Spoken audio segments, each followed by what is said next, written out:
નમસ્તે વિદ્યાર્થી મિત્રો, વેલકમ ટુ વેબ સંકુલ. વેબ સંકુલના આપના પોતાના યુટ્યુબ પ્લેટફોર્મ પર આપ સર્વ વિદ્યાર્થી મિત્રોનું ફરી એકવાર હું પ્રશાંત ચૌહાણ સ્વાગત કરું છું. વિદ્યાર્થી મિત્રો, કોન્સ્ટેબલની પરીક્ષા પૂરી થઈ ગઈ છે. ઘણા બધા વિદ્યાર્થી મિત્રોને પેપર ખૂબ સારું ગયું છે. ઘણા બધા વિદ્યાર્થી મિત્રોને પેપર બહુ અતિ સારું ગયું છે અને ઘણા બધા વિદ્યાર્થી મિત્રો હશે કે જેમને પેપરમાં કંઈક કચાશ રહી ગઈ છે. તો વિદ્યાર્થી મિત્રો, આ લેક્ચરનો ઉદ્દેશ એવો નથી કે દેખાડો કરવાનો કે અમને પોતાને મહાન સાબિત કરવાના કે અમને પોતાને શ્રેષ્ઠ સાબિત કરવાના, પણ આ લેક્ચરનો હેતુ એ છે કે તમે જે વેબ સંકુલ પર ભરોસો મૂક્યો છે એ ભરોસાને બિરદાવવાનો. કેમ કે તમે સ્ક્રીન ઉપર કલાકો વિતાવ્યા છે અને એ કલાકો વિતાવી અને જે તમારા ભરોસાની જીત થઈ છે એ ભરોસાને અમારે બતાવવો એ અમારી ફરજ છે. એ ફરજને નિભાવવા માટે આ લેક્ચર અમે બનાવ્યો છે કે કોન્સ્ટેબલના પેપરની અંદર પ્રશ્નો વેબ સંકુલમાં કયા કોર્સમાંથી કઈ રીતે પૂછાયા એ બાબતોનું એક સચોટ એનાલિસિસ છે. આ સાથે એક બાજુ વેબ સંકુલ તમને હંમેશા મદદ કરતું આવ્યું છે, કરતું રહેશે અને ભવિષ્યમાં કરતું રહેવાનું છે.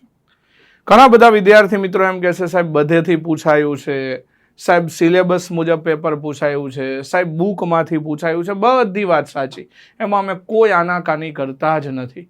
હા, પેપર સિલેબસ મુજબ જ હતું. અમે પણ સિલેબસ આધારિત જ ભણાવી છે, અમે પણ બુકમાંથી જ ભણાવી છે અને આ બધા રિસોર્સિસ માર્કેટમાં અવેલેબલ જ છે. પણ તમે પ્રેક્ટિકલી વિચારો, જેમ કે હું મારા વિષયની વાત કરું તો અહીંયા ગુજરાત અને ભારતના વારસાની 2 બુકો છે. આ બંને બુકનો કન્ટેન્ટ થઈને લગભગ 1000 પેજ જેટલો છે. શું પ્રેક્ટિકલી તમને લાગે છે કે તમે 1000 પેજ વાંચી અને યાદ રાખી શકો? શું આ 1000 પેજ તમે કમ્પ્લીટલી ગોખી શકવાના છો? શું આ 1000 પેજમાં લખેલું તમામ કન્ટેન્ટ તમારા માટે કામનું છે? તો હા વિદ્યાર્થીઓ, એ બધાના જવાબ તમારે પોતાને જ શોધવાના છે. તો વિદ્યાર્થી મિત્રો, વેબ સંકુલનો કહેવાનો તાત્પર્ય એ છે કે અમે જે ભણાવીએ છીએ એક્ઝામ ઓરિએન્ટેડ, વિદ્યાર્થીઓને સાચી દિશા મળે અને વિદ્યાર્થીઓનો ખોટો સમય ન બગડે એ લેવલનું કન્ટેન્ટ હંમેશા આપણે પીરસીએ છીએ. તો એ કન્ટેન્ટના પુરાવા તરીકે તમારો વિશ્વાસ જીતવો એ અમારી ફરજ છે. એટલા માટે આ લેક્ચર અમે બનાવ્યો છે. તો વિદ્યાર્થી મિત્રો, ખાસ વધારે સમય નહીં લઉં, કેમ કે આ લેક્ચર જે છે તમારો વિશ્વાસ જે વેબ સંકુલ ઉપર મૂકેલો છે એ વિશ્વાસને પ્રૂફ કરવાનું એક માધ્યમ છે. તો લેક્ચરને આપણે શરૂ કરીશું અને લેક્ચરની શરૂ કરતા પહેલાં આપણે વાત કરીએ કે હાલમાં જ વેબ સંકુલ દ્વારા જીએસઆરટીસીની એક કંડક્ટરની બેચ આપણે મૂકી છે, લાઈવ બેચ છે. આના પહેલાં એક બેચ આપણે મૂકી હતી મુસાફિર બેચ, જેમાં એડમિશન આપણે ક્લોઝ કરી દીધા છે કે એમાં બહુ બધા એડમિશન હતા કે જેથી આપણે વિદ્યાર્થીઓને એકસાથે પૂરતો ન્યાય ન આપી શકીએ. એટલા બધા વિદ્યાર્થીઓને એકસાથે હેન્ડલ કરવા મુશ્કેલ ન બની જાય એટલા માટે આપણે એક બીજી લાઈવ બેચ લોન્ચ કરી છે, જેના ડેમો લેક્ચર આજથી ચાલુ થઈ ચૂક્યા છે. બેચનું ટાઈમિંગ રહેવાનું છે સવારની અંદર. જે વિદ્યાર્થીઓ જોડાવા માગે છે એ આપણી વેબ સંકુલ લાઈવ એપ ડાઉનલોડ કરે અને 8 થી 10 વાગે જે વિજય રથ નામની આપણી બેચ છે એમાં જોડાઈ જજો. ડેમો લેક્ચરની અંદર અહીંયા તમને દરેક ફેકલ્ટીના લેક્ચર આપેલા છે. સાથે તમને આની પ્રાઇસ કહીએ તો 2999 રૂપિયા છે. આ 20 જૂન સુધી છે. તમને એમ થશે કે સાહેબ પહેલાં પ્રાઇસ ઓછી હતી પછી પ્રાઇસ વધી ગઈ, તો સામે આની અંદર ફેસિલિટી પણ અમે તમને વધારી દીધી છે, જે તમને અલગ અલગ લેક્ચર થ્રુ અકરમ સાહેબે તમને કીધેલું જ છે. અને હજુ પણ નવું જે કાંઈ અમારથી થાય છે એ કરતા આવ્યા છીએ, કેમ કે અમારો હેતુ માત્ર એટલો છે કે તમને આ વખતે કંડક્ટર બનાવીને જ રહેવાનું છે. તો વિદ્યાર્થી મિત્રો, પ્રાઇસ સામું નહીં જોતા તમારા કરિયરનું વિચારો, કેમ કે આ કોઈ એવી હેવી પ્રાઇઝ નથી કે તમે એફોર્ડ નથી કરી શકતા. તો વિદ્યાર્થી મિત્રો, 20 તારીખ પછી ઘણા વિદ્યાર્થીઓના મેસેજ આવશે કે સાહેબ પ્રાઇઝ ઘટાડો, તો પછી વિદ્યાર્થી મિત્રો આની પ્રાઇઝ થોડી વધી જશે. તો વહેલા તે પહેલાંના ધોરણે તમે તમારા મિત્રો કોઈ પણ 12 પાસ ઉપર આ ભરતી છે, ફર્સ્ટ એડ સર્ટિફિકેટ તૈયાર હોય અને લાયસન્સ કે બેઝ તમારો તૈયાર હોય તો તમારે જલ્દીથી જલ્દી આ બેચમાં એડમિશન લઈ તૈયારી શરૂ કરી દેવી જોઈએ. તો બસ વિદ્યાર્થી મિત્રો, વધારે સમય નથી બગાડવો અને તમારી મહેનત અને તમારા વિશ્વાસનું મારે તમને એક પ્રતિબિંબ રજૂ કરવું છે કે વિજ્ઞાન અને ટેકનોલોજી વિષયમાં કેટલા માર્ક્સનું પૂછાયું હતું મામાએ કોર્સની અંદર કઈ જગ્યાએ ભણાવ્યું હતું એનું પણ તમને સ્ક્રીનશોટ આપીશું. તો શરૂઆત કરીએ. સૌથી પહેલાં તો એક એનાલિસિસ જોઈ લઈએ. વિજ્ઞાન અને ટેકનોલોજીના 11 પ્રશ્નો પૂછાયા હતા. આ જે 11 પ્રશ્નો પૂછાયા હતા એની અંદરથી મામાઓ તમને 10 આપણા કોર્સમાંથી બેઠે બેઠા મળી ગયા હશે. વેબ સંકુલ એપ્લિકેશનના તમે કોર્સ લીધેલા હોય તો એ 10 તમને સ્ક્રીનશોટ આપીશ. અને એક આંશિક રીતે બી છે પણ મેં કન્સિડર નથી કર્યું કે આપણે વર્બલી બોલતા હોય ને એ રીતે આવી ગયું હોય, પણ આપણે એ એકને કન્સિડર કર્યું જ નથી. તમને 10 બાકીના સ્ક્રીનશોટ સાથે તમને બતાવીશ કે કઈ કઈ જગ્યા પર આપણે ભણાવેલું હતું. તો એનાલિસિસની વાત કરીએ તો વિજ્ઞાન અને ટેકનોલોજીમાં ભૌતિક વિજ્ઞાનના 2 પ્રશ્નો હતા, રસાયણ વિજ્ઞાનના 3 પ્રશ્નો હતા, જીવ વિજ્ઞાનના 5 પ્રશ્નો પૂછાયેલા હતા અને એક અલગથી બહુ ઇઝી ક્વેશ્ચન પૂછાયો હતો કમ્પ્યુટરને લઈને. એમ કરીને ટોટલ 11 પ્રશ્નો પૂછાયા હતા વિજ્ઞાન અને ટેકનોલોજી વિષયને લઈને. કરંટ અફેર છે તો એને કરંટ અફેરની અંદર સિંધી સાહેબે ગણેલું છે. તો આપણે અહીંયા જોઈશું વિજ્ઞાન અને ટેકનોલોજીનું જે બી સ્ટેટિક પૂછાયેલું છે તો એના રિલેટેડ જોવાનું છે. તો શરૂઆત કરીએ કેવા કેવા પ્રશ્નો હતા અને કઈ કઈ જગ્યાએ પ્રૂફ તમને જોવા મળશે. આવી જાવ. અહીંયા એક પીળી ક્રાંતિને લઈને પૂછ્યું હતું. તો આપણે સિલેબસમાં હતું, અંશ સ્ત્રોતમાં સુધારણા ને એ બધું હતું. તો અહીંયાથી આ ક્વેશ્ચનને ક્લિક કરેલો છે કે પીળી ક્રાંતિ એ ઉત્પાદનમાં વધારો કરવા માટે શરૂ કરવામાં આવેલી એક મહત્વની પહેલ છે. કોના ઉત્પાદન માટેનું? તો આનો આન્સર મામા આવશે તેલીબિયા. શું આવશે? તેલીબિયા. ઓપ્શન એ આનો સાચો જવાબ છે. ઓકે, ઢગલા બંધ. તમે નવો પ્લાનર કોર્સ લીધેલો હશે કોન્સ્ટેબલમાં, લગભગ 27 ક્રાંતિઓ આપણે તમને કીધેલી હતી અને એમાં પૂછાયેલું હતું આ રહ્યું, જોઈ લ્યો, પીળી ક્રાંતિ અને એ પીળી ક્રાંતિ તેલીબિયા અને અંદરે પૂછે તો સરસવ સાથે સંકળાયેલ છે. તો આશા રાખીએ કે તમે સારામાં સારું ટીક માર્ક મારી દીધું હશે. ત્યારબાદ એક જીકે ટાઈપનો ક્વેશ્ચન કહી શકાય, કહેવાય વિજ્ઞાનનો જ પણ આમ જીકે ટાઈપનું કે કયું સાધન ક્યાં ઉપયોગી બને. તો કે પાણીની અંદર સબમરીન હોય અને અહીંયાથી દરિયાની સપાટી ઉપર તરતા જહાજને કે એને જોવું હોય તો એના માટે કયું સાધન વપરાતું હોય છે? તો આનો રાઈટ આન્સર આવશે પેરિસ્કોપ. તો સાહેબ આ કઈ જગ્યા પર? તો જો પોલીસ કોન્સ્ટેબલમાં પ્રકાશ નથી પણ તમે સીસીના સિલેબસ ને એ બધામાં ભૌતિક વિજ્ઞાન લખ્યું હોય તો આપણે એ જે બધા કોર્સ છે એની અંદર આપણે પ્રકાશ ટોપિક ભણાવેલો છે. એમાં સમતલ અરીસાના મેં ઉપયોગ ભણાવ્યા હતા કે એમાંનો એક ઉપયોગ દર્પણ તરીકે થાય, બીજો ઉપયોગ પેરિસ્કોપ તરીકે થાય, ત્રીજો ઉપયોગ કેલિડોસ્કોપ તરીકે થાય. ત્યાં મેં આખું ચિત્ર સાથે બતાવેલું છે. જો આ રહ્યું પેરિસ્કોપ, તો અહીંયા અંદર આ રીતે હોય, અહીંયા જો સમતલ અરીસા આવી રીતે 2 ગોઠવાયેલા હોય તો પ્રકાશ અંદર આવે તો અહીંયા પડે, ત્યાંથી પરાવર્તન પામીને અહીંયા આવે ને પછી આપણે આની અંદર જોઈ શકીએ. તો આવી રીતે ઝેડ આકારની રચનાવાળું હોય, ઊંધા ઝેડ જેવું પેરિસ્કોપ. મજબૂત ફેક્ટ, બરાબર. બેઠે બેઠું તમને અહીંયા જોવા મળશે. ત્યારબાદ આંખની ખામી માટે કયા વિટામિનની ઉણપ? ઓકે, બહુ સરળ પ્રશ્ન કે ભાઈ આંખની ખામીઓ હોય તો રતાંધણાપણું, ઝેરોપ્થેલ્મિયા, આ બધી કોની ઉણપથી થતું હોય છે? તો વિટામિન એની ઉણપથી. બરાબર. તમને પોષણના ઘટકો, આહારના ઘટકો એ ટોપિકમાંથી આપણે તમને ભણાયેલું હતું અને આનો રાઈટ આન્સર આવશે વિટામિન એ. કે સરળ પ્રશ્ન હતો. નેક્સ્ટ, મજબૂત. ધ્વનિની પ્રબળતા કયા એકમમાં માપવામાં આવે છે? આમાં ઘણા સ્ટુડન્ટ ફસાઈ ગયા હશે. ઓકે, બહુ સહેલો પ્રશ્ન હતો મામા. ઓથેન્ટિક સોર્સ વાંચ્યા હોય તો તમને આવડી જ જાય. એનસીઆરટી મજબૂત રીતે કરી હોય કે મામાના લેક્ચર જોઈ લીધા હોય તો જો અહીંયા આખું ભણાવેલું છે ધ્વનિની પ્રબળતા. ધ્વનિની પ્રબળતાનો એકમ ડેસિબલ. જો આવું નામે લખીને આપ્યું છે. બેઠે બેઠું જે કોન્સ્ટેબલનો પ્લાનર કોર્સ જે નવો છે એની અંદર તમે અહીંયા જોઈ શકો છો. અને અહીંયા બી જો એનસીઆરટીનું અહીંયા પ્રૂફ બી મૂકેલું હતું મેં જ્યારે બી ભણાવતો કે આવો ક્વેશ્ચન આવી શકે. તો ધ્વનિની પ્રબળતા કયા એકમમાં માપવામાં આવે છે? તો યાદ રાખજો, ડેસિબલ એકમમાં માપવામાં આવે છે. તો આનો રાઈટ આન્સર આવશે ઓપ્શન ડી. કંપ વિસ્તારના વર્ગના સપ્રમાણમાં હોય છે. ઘણું બધું સમજાવેલું હતું પણ તમને તો બહુ સરળ પ્રશ્ન પૂછ્યો હતો. ડન. ત્યારબાદ બહુ ગમ્યું જેમણે બી આ પેપર સેટ કર્યું છે ને, જેમણે વિજ્ઞાનના પ્રશ્નો લીધેલા જ, સોર્સમાંથી લીધેલા જ, ઓથેન્ટિક સોર્સમાંથી જ. પેટ્રોલિયમના અલગ અલગ ઘટક ભણાવેલા જોઈ લ્યો કોર્સમાં. અને અહીંયાથી પૂછ્યું હતું કે બિટ્યુમિનનો મુખ્ય ઉપયોગ જણાવો. તો આ રહ્યું બિટ્યુમિન. બિટ્યુમિનનો ઉપયોગ અહીંયા લખેલું બી છે. બધું બોર્ડ વર્ક જ કરેલું જ મામા. આપણે પીપટાની જરૂર જ નથી રોડને સમતલ કરવા માટે. તો આ રહ્યું ભાઈ રોડને સમતલ કરવા માટે. તો ઓપ્શન સી આનો શું બની જશે?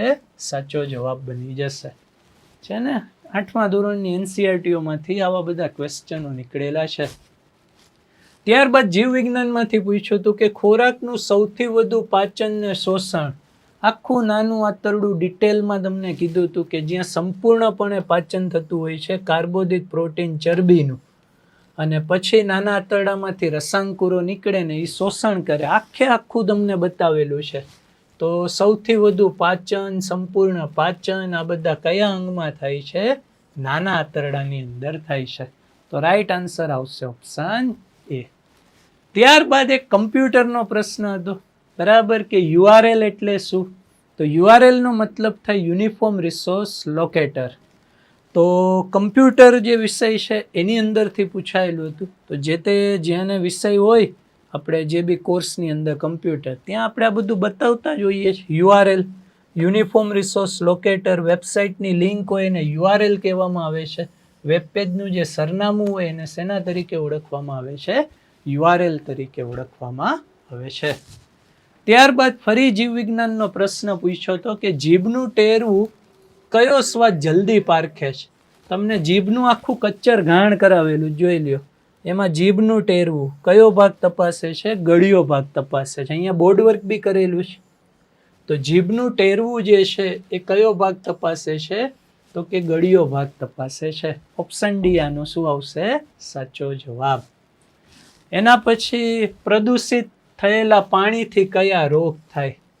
તમને મેં કીધું તું એલાવ તમે આમાં છે ને ડોક્ટર ન બનતા. ચોપડીમાં જેટલું આપ્યું છે ને એલા એટલું કરો. આપણે કોન્સ્ટેબલ બનવાનું હતું. અહીંયા આવી જાવ બધામાં જો.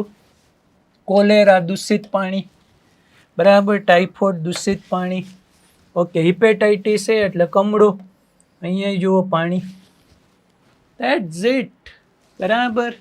તો કોલેરા, ટાઇફોઇડ, કમળો આ બધા દૂષિત પાણીથી થાય છે.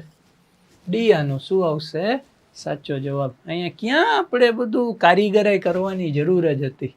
તમને કીધું તું ખરા મામા, એક ચેપ્ટર આપ્યું છે, બસ એટલું કરો. ઓકે, રોગમાંથી પૂછ્યું હતું. ત્યાંથી હવે આગળ વધીએ. લાકડાના માવા પર રાસાયણિક પ્રક્રિયા કરીને કયા માનવ સર્જિત રેસા બનાવવામાં આવે છે? આ રહ્યું જો રેયોન.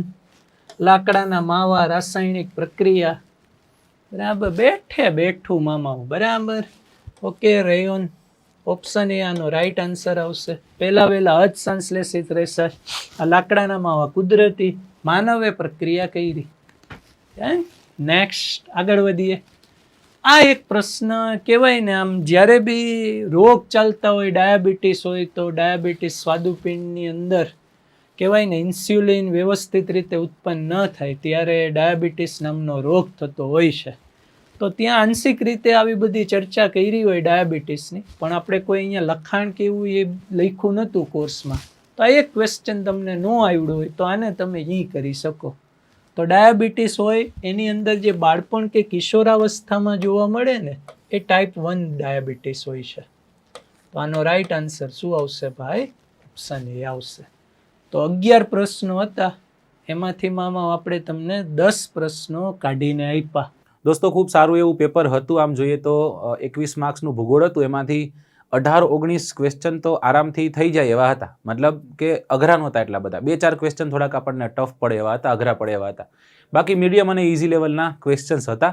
તો ભૂગોળ હું એમ કહીશ કે સારું પૂછાણું છે, રાઈટ. પણ તમે કદાચ એમ કહેશો કે સાહેબ આપણે આપણી જે સિરીઝની વાત કરીએ, વેબ સંકુલની વાત કરીએ, તો વેબ સંકુલમાંથી મેં જે ભણાવેલું છે એમાંથી 21 ક્વેશ્ચનમાંથી 19 પ્રશ્નો છે આપણને આમાં જોવા મળે છે. કદાચ એનાલિસિસની વાત કરો દોસ્તો, તો આપ જાણો છો ફિઝિકલ જિયોગ્રાફી, ઇન્ડિયન જિયોગ્રાફી અને ગુજરાતની જિયોગ્રાફી આવા 3 સેગમેન્ટ છે. એમાં આ વખતના પેપરમાં ભૌતિક ભૂગોળમાંથી 5 પ્રશ્નો છે, બરાબર, ભારતની ભૂગોળ છે એમાંથી 11 છે અને ગુજરાતની ભૂગોળ છે એમાંથી 5 ક્વેશ્ચન છે. આમ જોઈએ તો ન્યાય આપ્યો કહેવાય, કારણ કે લાસ્ટ ટાઈમ આપણે જ્યારે જે પેપરને જોયું હતું, રાઈટ, લાસ્ટ ટાઈમ જ્યારે આપણે પીએસઆઈના પેપરની વાત કરી તો પીએસઆઈના પેપરમાં મેજોરિટી ઓફ પોર્શન છે એ ક્યાં ગુજરાતની ભૂગોળનો હતો, તો ન્યાય ન મળ્યો કહેવાય. પરંતુ આને જોઈને આપણને એવું લાગે છે કે ખરેખર ન્યાય મળ્યો છે. આર્થિક ભૂગોળના પ્રશ્ન છે, સામાજિક ભૂગોળના પ્રશ્ન છે, રાઈટ, ભૌતિક ભૂગોળના સારા એવા પ્રશ્નો છે. તો આ 5 પ્રશ્નો કયા કયા ભૌતિક ભૂગોળના, ભારતની ભૂગોળના 11 કયા કયા, ગુજરાતની ભૂગોળના 5 કયા કયા, એ વારાફરતી વારા હું તમારી સમક્ષ મૂકું છું. જેમ કે હવે એક પેટર્ન થઈ ગઈ છે. લાસ્ટ ટાઈમ પીએસઆઈની પરીક્ષામાં પણ એક પ્રશ્ન આવી રીતના રિઝનિંગના ભાગ સ્વરૂપે તમને રિઝનિંગના પાર્ટમાં પૂછી લીધો હતો. તો આ વખતે પણ એવું સેમ જોવા મળે છે. 71મા નંબરનો પ્રશ્ન અને એમાં લખેલું છે પોર્ટુગલ તો એટલાન્ટિક, બરાબર, તો ચીલી તો શું? આમાં એવું કહેવા માંગે છે કે પોર્ચુગલ છે ક્યાંક એટલાન્ટિક મહાસાગરના કિનારે આવેલું છે, તો ચીલી છે એ ચીલી કઈ જગ્યા પર? 2-3 જગ્યા પર આપણે ચીલીની વાત કરી હોય. ખાસ કરીને જ્યારે મેં તમને દક્ષિણ પેસિફિક મહાસાગરના જે ઓલા પ્રવાહો ભણાવ્યા હોય ત્યારે મેં તમને જે પેરુ કરંટ ભણાવ્યો હોય ત્યારે મેં તમને કીધું હોય કે સાહેબ અહીંયા આ જે ચીલીનો ક્ષેત્ર વિસ્તાર છે એ ક્ષેત્ર વિસ્તારને સમાંતર આ ઠંડો પ્રવાહ છે એ ઠંડો પ્રવાહ વહે છે.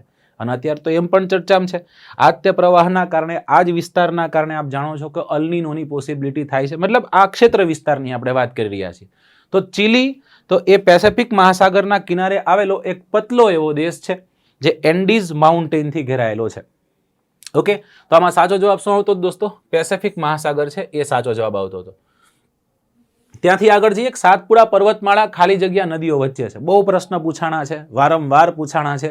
લાસ્ટ ટુ લાસ્ટ પીએસઆઈની પરીક્ષામાં એ હતો કે નર્મદા નદી કઈ 2 પર્વતમાળાઓની વચ્ચેથી વહે છે. ફિક્સ જ છે, ફિક્સ છે. કઈ રીતના ફિક્સ છે કે આ વિંધ્યાચલ પર્વતમાળા છે, આ સાતપુડા પર્વતમાળા, આની વચ્ચેથી નર્મદા વહે. આ બહુ વાર પૂછાણો.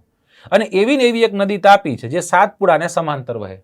એટલા માટે આ વખતનો પ્રશ્ન એવો છે કે સાતપુડા પર્વતમાળા છે એ સાતપુડા પર્વતમાળાની ઉત્તરે અને દક્ષિણે કઈ નદીઓ વહે છે? તો ઉત્તરે નર્મદા અને દક્ષિણે આપ જોવો છો એમ તાપી નદી. તો સાતપુડા પર્વતમાળાઓ નર્મદા અને તાપી નદી વચ્ચે આવેલી છે. જળ વિભાજક કે તોય આ જ બને, બરાબર. તો યાદ રાખજો, તાપી અને નર્મદાની વચ્ચે જળ વિભાજક કઈ બને છે? તો કે સાતપુડા પર્વતમાળા. સાતપુડા પર્વતમાળા ક્યાં આવેલી છે? તો કે નર્મદા અને તાપીની વચ્ચે. વિંધ્યાચલ સાતપુડા વચ્ચેથી કઈ નદી વહે છે? તો કે ભાઈ નર્મદા. સાતપુડાની દક્ષિણેથી કઈ નદી વહે છે? તો એ નદી આપણે ઓળખીએ છીએ તાપીના નામે.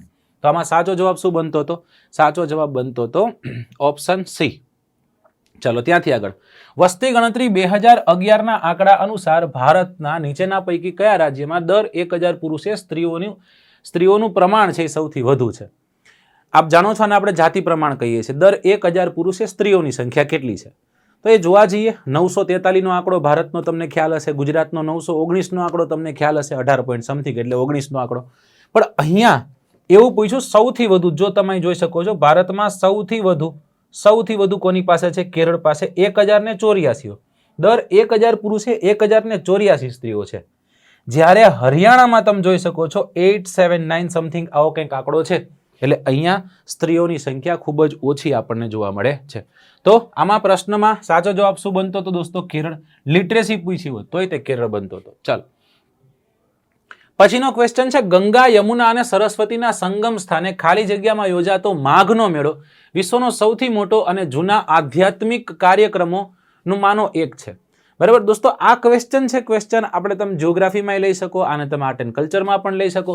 અહીં તમે જોઈ શકો છો ઉજ્જૈન છે, હરિદ્વાર છે, વારાણસીને એક મૂકી દો. હજી એક ઓપ્શન જો તમે કદાચ અહીંયા એડ કરી દો ને, નાસિક.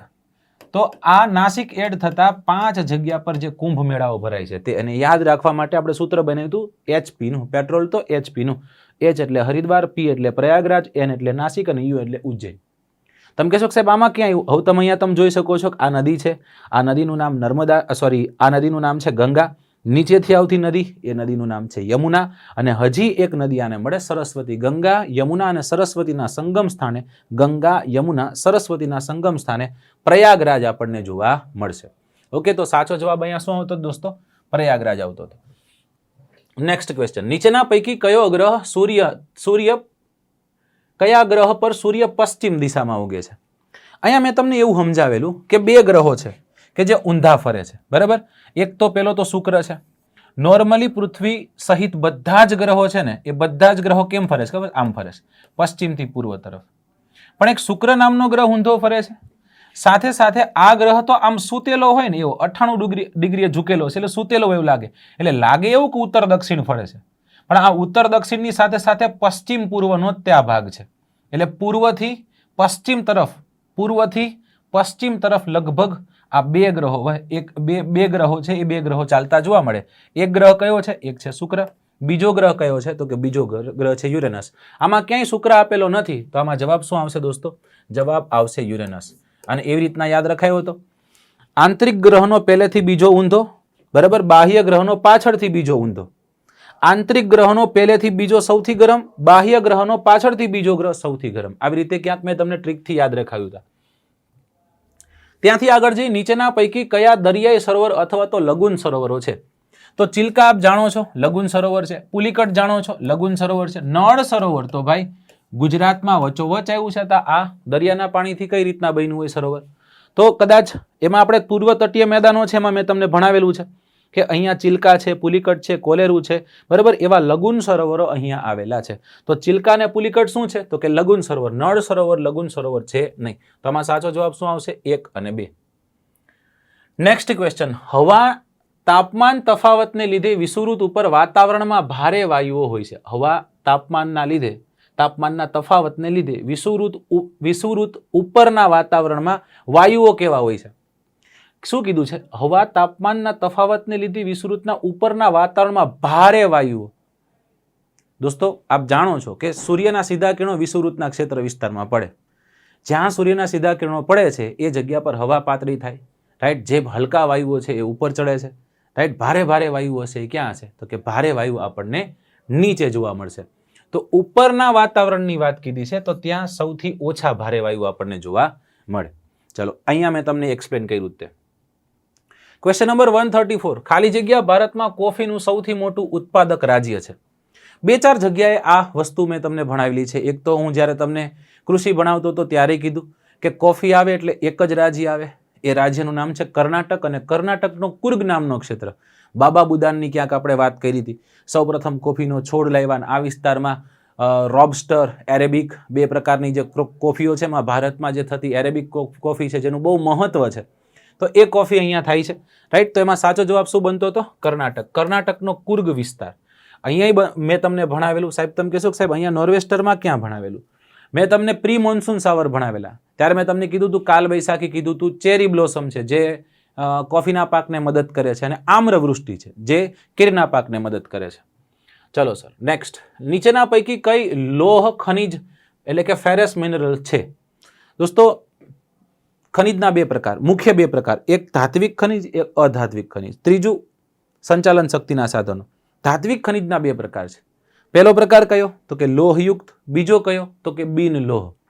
લોહયુક્ત એટલે એવા ખનિજો કે જેમાં લોહ તત્વની હાજરી હોય. અને લોખંડ, લોહ અયસ્ક ખુદ એક ખનિજ એવું છે જેમાં લોહ તત્વની હાજરી છે, બરાબર. લોહ તત્વ વધુથી ઓછા પ્રમાણમાં હોય, અને એવા પ્રકાર છે મેગ્નેટાઇટ છે, હિમેટાઇટ છે, લિમોનાઇટ ને સિડેરાઇટ. આ 4 પ્રકાર લોખંડના છે જેમાં લોહ તત્વ ઓછા વત્તા માત્રામાં જોવા મળે. એટલે મેગ્નેટાઇટ પ્રકારના લોખંડમાં, હિમેટાઇટ પ્રકારના લોખંડમાં, લિમોનાઇટ પ્રકારના લોખંડમાં પણ. એટલે કે 1, 2 અને 3 આમાં ઉપરના તમામ છે એ ક્યાંક સાચા આપણને જોવા મળે છે. નેક્સ્ટ. ખાલી જગ્યા રાજ્યમાં આવેલું રામનગર રેશમ કકુન બજાર એશિયામાં સૌથી મોટો રેશમ કકુન બજાર તરીકે જાણીતો છે. રેશમ જ્યારે આપણે ભણ્યા ત્યારે મેં તમને કીધું હતું કે રેશમના અલગ અલગ જે પ્રકારો હોય, ભારતમાં 2 જગ્યા, એક અસમ, એમાં પણ સારું એવું રેશમ, પશ્ચિમ બંગાળ ન્યાય સારું એવું, પણ આખા ભારતમાં સૌથી સારામાં સારું રેશમનું ઉત્પાદન કરતું જો કોઈ રાજ્ય હોય દોસ્તો, તો એ રાજ્ય કર્ણાટક છે. કયું રાજ્ય છે? એ રાજ્ય છે કર્ણાટક. તો અહીંયા પણ સાચો જવાબ શું બનતો દોસ્તો? અહીંયા પણ જવાબ બનતો તો સાચો કર્ણાટક. જ્યારે આપણે રેશમ ઉદ્યોગની વાત કરી ત્યારે આપણે સમજેલા. Question number 137. ગુજરાતના જંગલોમાં ખાલી જગ્યાના પાન પુષ્કળ પ્રમાણમાં થાય છે, જેનો ઉપયોગ આપણે પતરાળા બનાવવામાં કરીએ છીએ. નોર્મલી ગુજરાતમાં ખાખરા છે, ખેર છે, મહુડા છે, સીમડા છે, અલગ અલગ ઘણી બધી ઔષધિઓ અને ઘણા બધા અલગ અલગ પ્રકારના લાકડાઓ, અલગ અલગ પ્રકારના પાંદડાઓ, અલગ અલગ પ્રકારની છાલ વગેરેનો આપણે ઉપયોગ કરતા હોઈએ છીએ. ઇમારતી લાકડા તરીકે ઘણા ઉપયોગમાં લેવાય છે. બરાબર, શેનાકમાંથી બીડી બને છે, કોકમાંથી કાથો બને છે, આવું બધું ભણતા હતા એ સમય દરમિયાન. આ સ્ક્રીનશોટમાં તમે જોઈ શકો, જેમ કે મહુડો છે તો મહુડાના ફૂલમાંથી ઔષધિ બને, દારૂ બને છે, ખેર છે એમાંથી કાથો બને છે, રાઈટ. આમળા તો કે સ્કિન માટે સારા છે, અને ખાખરાના પાનમાંથી પડિયા અને પતરાળા બને છે. શું બને છે? પડિયા અને પતરાળા. મેં તમને કીધું હતું, મેં તમને એમય કીધેલું કે દોસ્તો રામનવમી છે કે હનુમાન જયંતિ છે ત્યારે બટુક ભોજન કરવા માટે જઈએ તો એ આ પતરાળાનો આપણે ઉપયોગ કરતા હોઈએ છીએ. સીસમ છે એમાંથી ઓઇલ બને છે, એમાંથી ફર્નિચર બને છે, વાંસ છે એમાંથી ટોપલા ટોપલી બને છે, રાઈટ. તો આ સરસ રીતના મેં આ બાબતોને સમજાવી હતી. ચલો, તો આમાં સાચો જવાબ શું આવશે? ખાખરા આવશે. ગુજરાતમાં નાના બંદરોનું સંચાલન ખાલી જગ્યા કરે છે. ગુજરાતના બંદરોની જ્યારે મેં વાત કરી ત્યારે મેં તમને સમજાવ્યું હતું કે ભાઈ ગુજરાતમાં 48+1 કેટલા? ગુજરાતમાં 48+1 બંદર છે. એટલે 48 નાના અને મધ્યમ કક્ષાના બંદરો અને 1 મહાબંદર છે. નાના અને મધ્યમ કક્ષાના બંદરો કોઈ પણ રાજ્યના છે એનો વહીવટ લગભગ મેરીટાઈમ બોર્ડ કરતું હોય જે તે રાજ્યનું. ગુજરાતમાં ગુજરાત મેરીટાઈમ બોર્ડ કાર્યરત છે, જેની સ્થાપના ઈસવીસન 1982માં ગાંધીનગર ખાતે થઈ. તો સ્વાભાવિક વાત છે કે આમાં જીએમબી સાચો આન્સર આવે, ગુજરાત મેરીટાઈમ બોર્ડ સાચો જવાબ આવશે. જો કદાચ મહાબંદરનું કીધું હોત તો દીનદયાલ ઉપાધ્યાય પોર્ટ ટ્રસ્ટ દ્વારા એનો વહીવટ થાય છે, જે આપણને અહીંયા જોવા મળે છે. નીચેના પૈકી કયા જિલ્લામાં રામપરા વન્યજીવ અભયારણ્ય આવેલું છે? ભાઈ આ 23 અભયારણ્યો આપણે ગોખી નહીં ખાતા, 107 નેશનલ પાર્ક આપણે ગોખી નહીં ખાતા, ગમે યાદ પૂછે આપણને આવડે. મોરબી ખાતે રામપરા અભયારણ્ય આવેલું છે. આ મોરબી જિલ્લો ડ્રો કર્યો છે, અહીંયા હું રામપરા લખી રહ્યો છું, રાઈટ. તો મોરબી જિલ્લામાં આવેલું. આપણે કેમ ભણ્યા હતા? 5 રીંછના, 5 સિંહના, 3 રામસર સાઇટ અભયારણ્ય તરીકે, 4 કચ્છના. ડન છે. પછી બીજા અન્ય. કચ્છના ગઢસીસા વિસ્તારમાંથી મુખ્યત્વે કયું ખનિજ મળે? થોડોક અઘરો ક્વેશ્ચન એટલા માટે પર્ટિક્યુલર કોઈ એક વિસ્તાર પૂછી લીધો. પણ જો કદાચ તમે બોક્સાઇટ મારી પાસે ભણ્યા હોય તો એમાં લખેલું છે કે ફ્રાન્સના લેસબાક્સ ખાતેથી સૌપ્રથમ આ મળી હતી, બરાબર. ગુજરાત છે, ગુજરાત બીજા નંબરે, ઓરિસ્સા પહેલા નંબર પર છે. ગુજરાતમાં ભાવનગર છે, દેવભૂમિ દ્વારકા છે, કચ્છ છે, ત્યાંથી દેવભૂમિ દ્વારકા છે તો ઓખા અને હાપાના વિસ્તારમાંથી. કચ્છની વાત કરીએ તો કચ્છના આ ગઢસીસાના વિસ્તારમાંથી આપણને બોક્સાઇટ નામની ખનિજ છે એ પ્રાપ્ત થાય છે. Okay sir. નેક્સ્ટ છે 157. પ્રસ્તર ખડકોમાં જ્યારે કેલ્શિયમ અને મેગ્નેશિયમ કાર્બોનેટ ભળેલા હોય ત્યારે તે ખાલી જગ્યા ખડક કહેવાય. જો લખેલું છે CaCO3 એટલે ચૂનાનો પથ્થર, MgCO3 એટલે ડોલોમાઇટ થઈ જાય. 10% કરતાં વધારેનું પ્રમાણ હોય તેને ડોલોમાઇટ કહેવાય. સમજાણું? પછી તો જો 45% કરતાં વધારે હોય તો એને શુદ્ધ ડોલોમાઇટ તરીકે આપણે ઓળખીએ છીએ, જે ગુજરાતમાંથી મળી આવે છે, છુછાપુરાની ટેકરીઓમાંથી મળી આવે છે. ત્રીજા નંબરે ગુજરાત ઉત્પાદનમાં છે. નેક્સ્ટ ક્વેશ્ચન છે ક્વેશ્ચન નંબર 158. ભારતમાં નીચેના પૈકી કયા પર્વત સ્તરભંગ ક્રિયાથી રચાયા છે? આમાં સીધું નથી પૂછી દીધું ખંડ પર્વત. જો પણ તમે 11મા ધોરણની પાઠ્યપુસ્તકને વાંચો, ભૂમિ સ્વરૂપોને વાંચો, પર્વતોને વાંચો, તો એમાં ખંડ પર્વતમાં ચોખ્ખું લખેલું છે કે ભૂગર્ભિક પ્રક્રિયાના ભાગ સ્વરૂપે શું પડશે તો કે સ્તરભંગ થશે. ફાટ કે સ્તરભંગની પ્રક્રિયા પછી કોઈ ભાગ ઉપસી આવે છે અને એ પર્વતના લક્ષણો ધરાવે છે. 900 મીટર કરતાં વધારે ઊંચાઈ ધરાવતો હોવો જોઈએ, શંકુ આકારનો હોવો જોઈએ, તીવ્ર ઢાળ ધરાવતો હોવો જોઈએ, તો એને પર્વત કહેવાય. તો એમાં ખંડ પર્વતની ડેફિનેશન છે. તો અહીંયા ખંડ પર્વત પૂછી રહ્યા છે. સહ્યાદ્રી ખંડ પર્વત છે, નીલગિરી ખંડ પર્વત છે, સાતપુડા ખંડ પર્વત છે. અને એવું નહીં કે અહીંયા લખેલું, જો અહીં તમે કદાચ આ બધી જ બાબતોને સમાંતર રીતના જોઈ શકો છો, રાઈટ. સાતપુડા પર્વતમાળા છે તો વિંધ્યાચલને સમાંતર ફેલાયેલી છે આવી રીતના, રાઈટ. પછી જેમ કે પશ્ચિમ ઘાટ છે તો પશ્ચિમ ઘાટ અહીં લખેલું છે, ખંડ પર્વતનું ઉદાહરણ છે, રાઈટ. નીલગિરી છે, નીલગિરી તે ખંડ પર્વતનું ઉદાહરણ છે. વિંધ્યાચલ ખંડ પર્વતનું ઉદાહરણ છે. પશ્ચિમ ઘાટ ખંડ પર્વતનું ઉદાહરણ છે. સાતપુડા ખંડ પર્વતનું ઉદાહરણ છે. તો એ બાબતોને અહીંયા આપણે મૂકેલી છે. જો આ લખેલું છે ખંડ પર્વતનું આ ઉદાહરણ છે. નેક્સ્ટ, કોઈ જ્વાળામુખી એકવાર પ્રસ્ફોટન થયા પછી નિષ્ક્રિય થઈ ગયો હોય, હવે ફરીથી વિસ્ફોટ થવાના ચિહ્નો ન દર્શાવતો હોય, અહીંયા પતી જાય છે ક્વેશ્ચન. તેમજ તેના જ્વાળામુખીના જે છિદ્ર છે મુખમાં એમાં પાણી ભરાઈ ગયું હોય, સરોવર રચાઈ ગયું, શું કહેવાય? ખરેખર આમાં ખાલી કવિ એવું કહેવા માંગે, જો કોઈ એક જ્વાળામુખી છે કે જેમાં જ્વાળામુખી પ્રક્રિયા સતત થતી રહેતી હોય એને એક્ટિવ કહીએ છીએ. જ્વાળામુખી પ્રક્રિયા થઈ છે પણ હવે શાંત થઈ ગયો છે, ખબર નહીં હવે ફરી એક વખત ક્યારે એ પ્રસ્ફોટિત થાય, એને આપણે શું કહીએ છીએ? એને આપણે કહીએ છીએ સુષુપ્ત અવસ્થાનો જ્વાળામુખી. જ્યારે જે જ્વાળામુખી પ્રક્રિયા હવે થવાની જ નથી એને આપણે કહીએ છીએ નિષ્ક્રિય અથવા તો મૃત જ્વાળામુખી. કેવો જ્વાળામુખી? મૃત જ્વાળામુખી. જેમ કે મ્યાનમારનો માઉન્ટ પોપા છે, તંજાનિયાનો કિલીમંજારો છે, આ એના ઓપ્શન છે. ચાલો 171 ગુજરાતમાં નીચેના પૈકી કયા જિલ્લામાં પવિત્ર અને નૈસર્ગિક સ્થળ પંપા સરોવર આવેલું છે? આ મેં તમને 2 જગ્યાએ ભણાવ્યું છે. ક્યાં ક્યાં ભણાવ્યું? એક તો મેં તમને ભારતના 5 પવિત્ર સરોવરો ભણાવ્યા કે નારાયણ સરોવર કચ્છમાં આવેલું છે, બિંદુ સરોવર પાટણ ખાતે, પુષ્કર સરોવર રાજસ્થાન ખાતે, માન સરોવર તિબેટ અને પંપા સરોવર કર્ણાટક. જો એ કર્ણાટક દીધું હોત તોય સાચું હોત. કેમ તો કે 5 પવિત્ર સરોવરો પૈકીનું એક પંપા સરોવર કર્ણાટકમાં છે.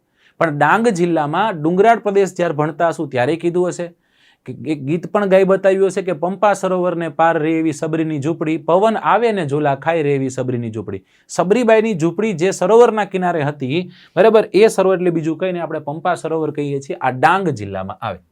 કયા જિલ્લામાં આવશે? ચમક ડુંગર કીધો તો પંપા સરોવર કીધું તો. ચલો નેક્સ્ટ.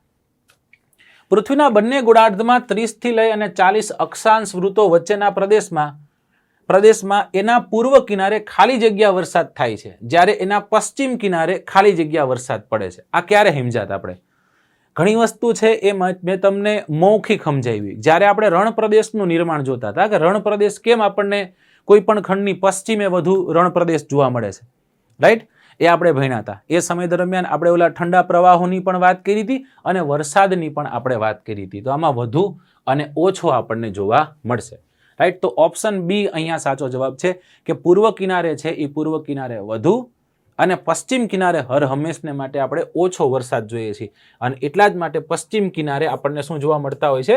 રણ પ્રદેશો જોવા મળતા હોય છે. તો દોસ્તો આટલા આ ક્વેશ્ચન છે, ક્વેશ્ચનનું એક્સપ્લેનેશન છે.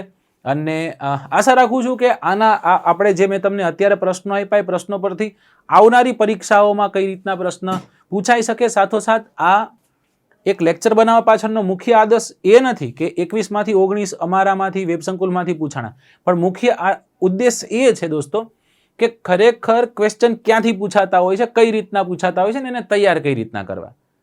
અને બંધારણ વિષયને લઈને જે પણ 31 ક્વેશ્ચન પૂછાયા છે આપણા પેપરની અંતર્ગત, એ પૈકી હું ચોક્કસ કહીશ કે આપણા વેબ સંકુલની અંદર પ્લાનર કોર્સ છે નિશ્ચય નામનો, એમાંથી તમારી સમક્ષ હું 30 ક્વેશ્ચનના સ્ક્રીનશોટ શેર કરું છું કે એની ચર્ચા આપણા ક્લાસના લેક્ચર દરમિયાન એ ક્વેશ્ચનની ચર્ચા થઈ છે. સ્ક્રીનશોટ સહિત તમારી સામે રજૂઆત કરું છું. વધુ સમય ન લેતા આ વસ્તુ અંતર્ગત આગળ વધતા પહેલો ક્વેશ્ચન તમારી સામે છે. પહેલો ક્વેશ્ચન જે અપાયો છે એ કયા ટોપિકમાંથી અપાયો છે? આમુખમાંથી. ક્વેશ્ચન શું કહે છે? નીચેના પૈકીના જે શબ્દો છે એમાંથી કયા શબ્દનો ઉલ્લેખ આમુખમાં નથી? બરાબર છે. તો જ્યારે પણ અહીંયા ઓપ્શન છે એ પ્રમાણે હું ચોક્કસ કહીશ. આમુખ જે છે અંદાજિત આપણે ટોટલ 4 કલાક દરમિયાન ત્યાં અભ્યાસ કર્યો છે. એમાં ભારપૂર્વક હું પહેલી 2 લાઈન રાજ્યની જે પ્રકૃતિ છે એને લગભગ 1.5 થી પોણા 2 કલાક દરમિયાન ચલાવું છું. ક્રમમાં શબ્દો યાદ રખાય છે: સાર્વભૌમ, સમાજવાદી, પંથ નિરપેક્ષ, લોકતાંત્રિક અને પ્રજાસત્તાક. તો આ 5 શબ્દો પૈકી દેખો, સાર્વભૌમનો ઉલ્લેખ છે, સમાજવાદીનો ઉલ્લેખ છે, લોકતાંત્રિકનો ઉલ્લેખ છે, જ્યારે કલ્યાણ શબ્દનો ઉલ્લેખ નથી. અને એ જ પૂછ્યું છે કયા શબ્દનો ઉલ્લેખ નથી, તો આન્સર કયો આવશે? બી. તમને અહીંયા પ્રૂફમાં દેખવા મળશે. જે ભારપૂર્વક આપણે અભ્યાસ કર્યો છે 5 શબ્દોને લઈને. ક્લિયર છે? અહીંયા કલ્યાણ શબ્દનો ઉલ્લેખ કરાયો છે નહીં. ચલો નેક્સ્ટ ક્વેશ્ચન તરફ આગળ વધું છું. સેકન્ડ ક્વેશ્ચન આપણા ભાગ નંબર 3 ફંડામેન્ટલ રાઇટ્સ મૂળભૂત અધિકારમાંથી છે. અને બહુ જ લાંબા સમયથી 2017 થી એક ક્વેશ્ચન વારંવાર પૂછે છે અને આના પર ઘણી બધી ચર્ચા વિસ્તૃતમાં કરી છે. અનુચ્છેદ નંબર 21 હેઠળ જીવન જીવવાનો અધિકાર અને વ્યક્તિગત સ્વતંત્રતામાં નીચેના પૈકી કોનો સમાવેશ થાય છે? ધ્યાન લેજો. અને એ પરિસ્થિતિમાં લખ્યું છે સમાનતા. સમાનતા તો ઓલરેડી 14 થી 18માં છે. વાણી અભિવ્યક્તિ આર્ટિકલ 19માં છે. ગોપનીયતાનો અધિકાર સુપ્રીમ કોર્ટે જજમેન્ટ દ્વારા આપ્યો છે. આર્ટિકલ 21 અંતર્ગત મિલકતનો અધિકાર એ 31માં. તો એ આન્સર કયો આવશે? ગોપનીયતાનો અધિકાર. દેખો આ લખ્યું છે રાઇટ ટુ પ્રાઇવેસી. આના પછી પણ મેં આખું લિસ્ટ બનાવ્યું હતું, પણ આ શબ્દ સુધીનું મેં સ્ક્રીનશોટ તમારી સામે શેર કર્યો છે. અને કહી શકાશે આર્ટિકલ 21નું અર્થઘટન કરીને અંદાજિત 30 થી વધુ નવા મૌલિક અધિકાર જેની અંતર્ગત ભારપૂર્વક સમજાવ્યું છે રાઇટ ટુ પ્રાઇવેસી એટલે કે ગોપનીયતાનો અધિકાર.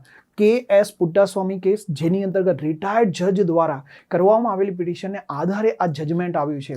તો એના પર પણ આપણે વિસ્તૃતમાં ચર્ચા કરી છે. ત્યારબાદ ત્રીજો ક્વેશ્ચન શાના સંદર્ભમાં છે? ડીપીએસપી રાજ્ય નીતિના માર્ગદર્શક સિદ્ધાંત. દોસ્તો ધ્યાન લેજો, આ સ્થિતિમાં શું કહે છે? કાયદાનું સ્વરૂપ આપવામાં આવ્યું છે. બરાબર છે. હવે કહે છે ગાયો અને વાછરડા. હા, ઉલ્લેખ છે આર્ટિકલ 48માં કે ભાઈ દુધાળા પશુઓની કતલ અટકાવી, પણ આખા ભારતમાં નહીં. જો તમે એ લેક્ચર દેખશો તો હું કહીશ કે અમુક રાજ્યોમાં આ ભારપૂર્વક મેં લખાવ્યું છે. તો આ સ્થિતિમાં શું કહે છે, સમગ્ર દેશમાં તો આ ન આવે.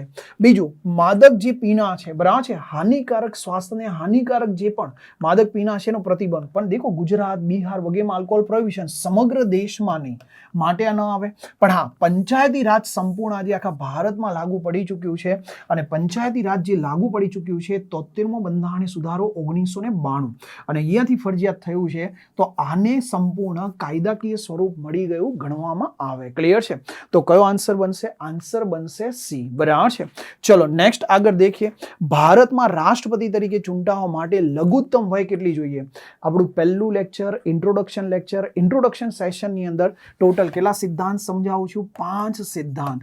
અને આ 5 સિદ્ધાંત પૈકી જો તમને યાદ હોય તો ભારપૂર્વક સર્વોચ્ચ પદ જે છે એ સર્વોચ્ચ પદ માટે કેટલા આવશે? તો એ આવશે 35. ઉપલા ગૃહ માટે કેટલા આવશે? તો ઉપલા ગૃહ માટે આવશે 30. નીચલા ગૃહ માટે 25. યાદ આવે છે લેક્ચર? હા એના. અને આ સ્થિતિમાં સ્થાનિક સ્વરાજ માટે 21, મતદાન માટે 18. અને આની અંદર 3 શબ્દો લખીએ છીએ, પ્રેસિડેન્ટ, વાઇસ પ્રેસિડેન્ટ અને ગવર્નર. બરાબર છે.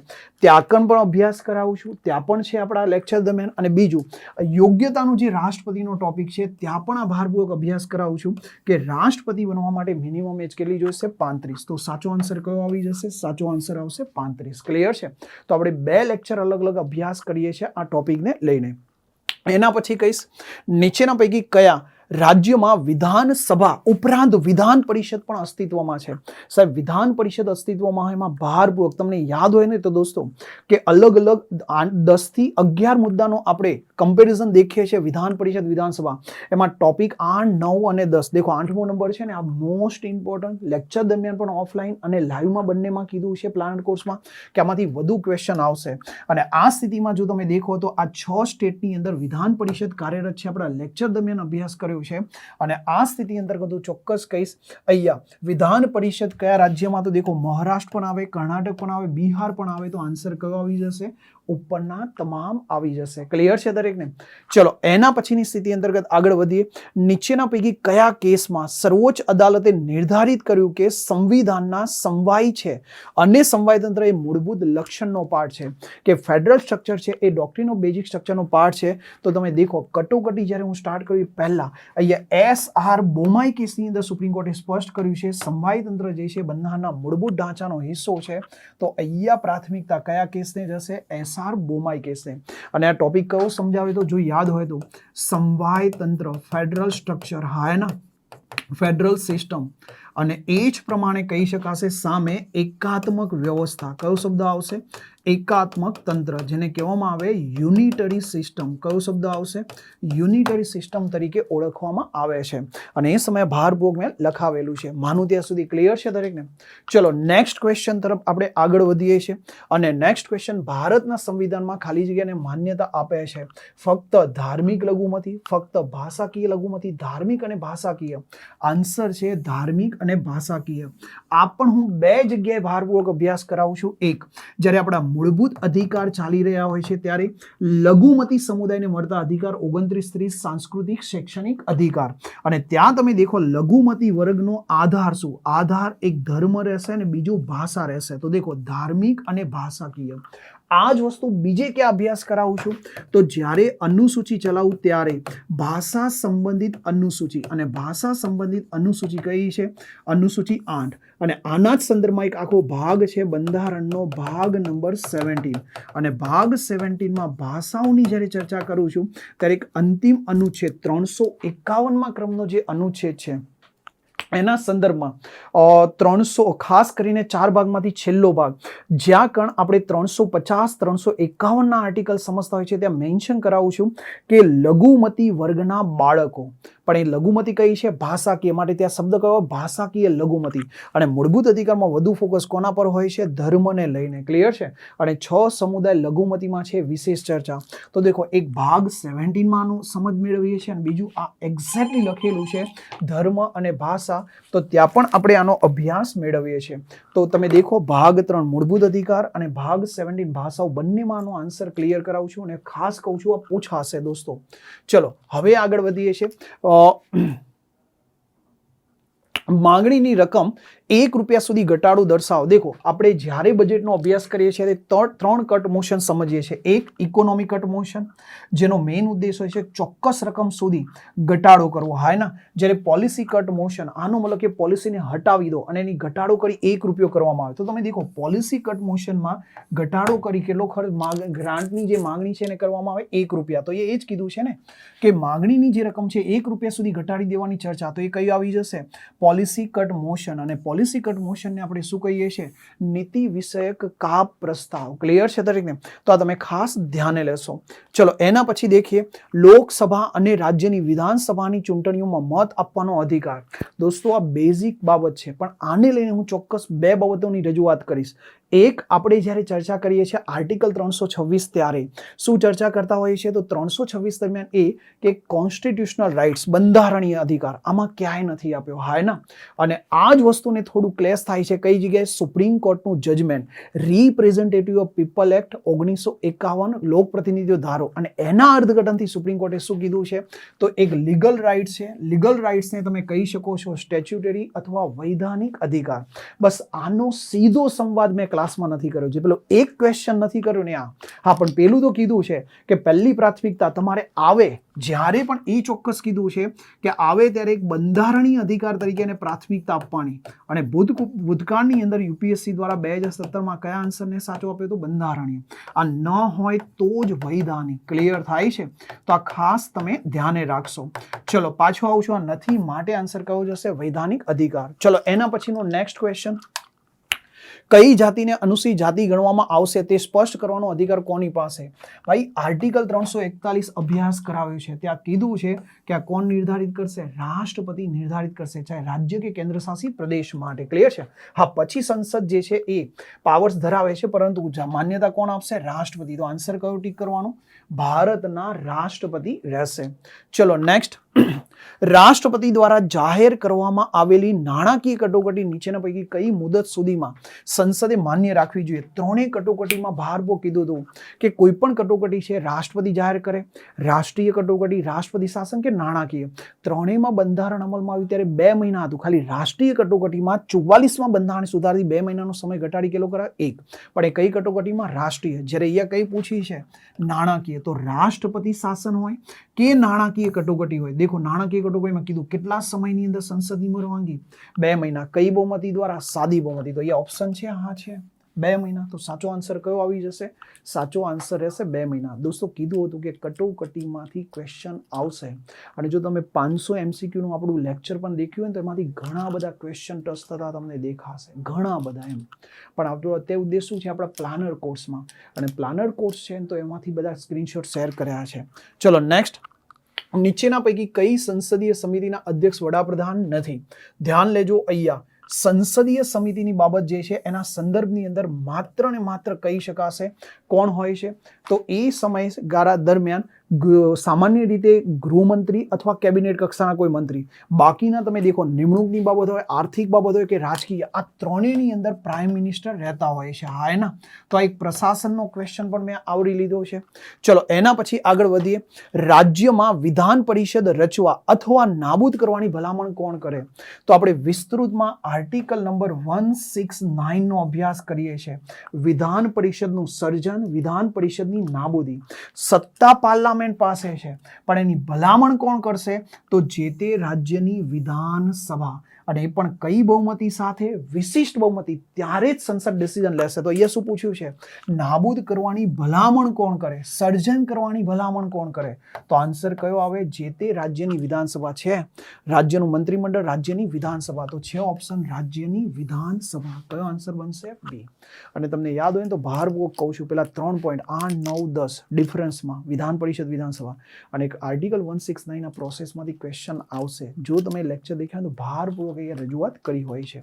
ચલો એના પછી હું કહીશ નેક્સ્ટ ક્વેશ્ચન, રાજ્યની વિધાન પરિષદના સભ્યોના કુલ સભ્યોના કેટલા સભ્યો રાજ્યપાલ દ્વારા નિયુક્ત થાય? અગેઇન તમે દેખો રાજ્યમાંથી જે ટોપિક હાઇલાઇટ કરાવે છે, ચાહે ઓફલાઈનમાં કોઈ વાર ભણ્યા હોય કે ઓનલાઈન આપણા પ્લાનરમાં, એમાંથી જ મેક્સિમમ ક્વેશ્ચન છે. કયો ટોપિક છે? 9, 8, 9 અને 10 3 ટોપિક. હા ને, મોસ્ટ ઇમ્પોર્ટન્ટ. હમણાં 8માંથી આવી ગયું વિધાન પરિષદની સંખ્યા કયા કયા રાજ્યમાં છે, આ 9માંથી આવી ગયું. હા ને, અને આ સ્થિતિમાં 1/6 સભ્યોની નિમણૂક રાજ્યપાલ દ્વારા છે ઓપ્શન. તો હા, 1/6 સભ્યોની નિમણૂક કોના દ્વારા? રાજ્યપાલ દ્વારા રહેશે. નેક્સ્ટ, કોઈ આંતરરાજ્ય નદી કે નદી ખીણના તેમના પાણીના ઉપયોગ, વહેંચણી કે નિયંત્રણ અંગેની તકરાર ફરિયાદનો ન્યાય નિર્ણય માટે સંસદ કાયદાથી જોગવાઈ કરી શકે. તમને યાદ હશે, દેખો ભારપૂર્વક જ્યારે આપણે કેન્દ્ર રાજ્ય વચ્ચેના સંબંધ અને કેન્દ્ર રાજ્ય વચ્ચેના જે સંબંધ છે એની અંતર્ગત વહીવટી સંબંધ, જેના ભાગરૂપે આ 2 આર્ટિકલ મેં તમને યાદ રાખવાના કીધા હતા, 262, 263. આ કયામાંથી પૂછ્યું છે? 262. શું કહે છે? 2 કે તેથી વધુ રાજ્યોમાંથી વહેતી નદી પાણી વિતરણ વહેંચણીના વિવાદને લઈને નિર્ણય કરવાની સત્તા કોની? સંસદની. અને એના કાઉન્ટરમાં શું યાદ રખાવ્યું હતું? આના પછીનો આર્ટિકલ 263, આંતરરાજ્ય પરિષદનું ગઠન રાષ્ટ્રપતિ કરશે. તો આ ભૂલ ન કરતા ભારપૂર્વક કીધું હતું ને, એ જ પૂછ્યું છે. દેખો, નિર્ણય કોણ કરશે? સંસદ કાયદાથી જોગવાઈ કરીને. અને સંસદ કાયદાથી જોગવાઈ કરી શાની રચના કરશે? જજ ટ્રિબ્યુનલની. પાછું એ પણ સમજાવ્યું હતું કે ન્યાયતંત્રને અધિકાર ક્ષેત્રનો પ્રયોગ ન કરે અને આ સુધીની જોગવાઈ કરે. તો 3માં તમે દેખો ન્યાયતંત્રની ચર્ચા કરી છે. હા ને, કે ન્યાયતંત્ર ઇન્વોલ્વ થશે નહીં. તો આન્સર કયો જશે? આન્સર જશે એ સુધી. ચલો નેક્સ્ટ, ભારતના એકત્રિત ફંડ એટલે કે કહી શકાશે સંચિત નિધિ. લખ્યું છે ઉધારેલ ખર્ચ. મેં વારંવાર કીધું ચાર્જ એક્સપેન્ડિચર ને બીજા શબ્દોમાં કયું કહેવાય? ભારિત ખર્ચ. ભારિત ખર્ચ એ ખર્ચ છે જેમાં સંસદ ચર્ચા કરે પણ મતદાન ન કરી શકે. દેખો, મતદાન ન કરી શકે. એ સમય સ્પીચમાં કીધું ચર્ચા કરી શકે પણ મતદાન ન કરે. તો તમે દેખો સ્ટેટમેન્ટ, આવા અંદાજોમાં સંસદ 2માંથી કોઈ ગૃહ ચર્ચા થઈ શકે. હા, ચર્ચા થઈ શકે પણ મતદાન કરવાનો અધિકાર નથી. તો બંને સાચા. તો આન્સર ક્યાં જશે? આન્સર જશે સી, ઉપરના બંને. જ્યારે બીજા સામાન્ય ખર્ચની અંદર સંસદ જે છે એ કહી શકાશે મતદાન કરશે, વધારો ઘટાડો કરશે ચર્ચા સાથે સાથે. તો એ સમય તમે દેખો આમાંથી ક્વેશ્ચન પૂછ્યો છે, એનામાં એક્ઝામ્પલ આપ્યા હતા, જો તમને યાદ હોય તો. એવા ખર્ચ જેમાં સંસદ મતદાન ન કરે, માત્ર ચર્ચા કરે, ઉધારેલ ખર્ચ જે આપી દેવાના. શું હતા? રાષ્ટ્રપતિ, ઉપરાષ્ટ્રપતિ, સુપ્રીમ કોર્ટના ન્યાયાધીશ, લોકસભા રાજ્યસભાના અધ્યક્ષ ઉપાધ્યક્ષ, કેગ, યુપીએસસીના ચેરમેન સભ્યો, એમના પગાર ભથ્થા, પેન્શન. જ્યારે હાઈકોર્ટના ન્યાયાધીશના પેન્શન. અને જો બહારથી ઋણ લીધું છે તો એને પરત આપવાની જે પણ મુદ્દલ હોય એ અથવા વ્યાજ, તો આ વગેરે કયા ખર્ચમાંથી જશે? ઉધારેલ ખર્ચમાંથી. ચલો નેક્સ્ટ, કોઈ રાજ્યના મંત્રીમંડળમાં કોઈ મુખ્યમંત્રી સહિત મંત્રીઓની કુલ સંખ્યા તે રાજ્યની વિધાનસભાના કુલ સંખ્યાના 15%.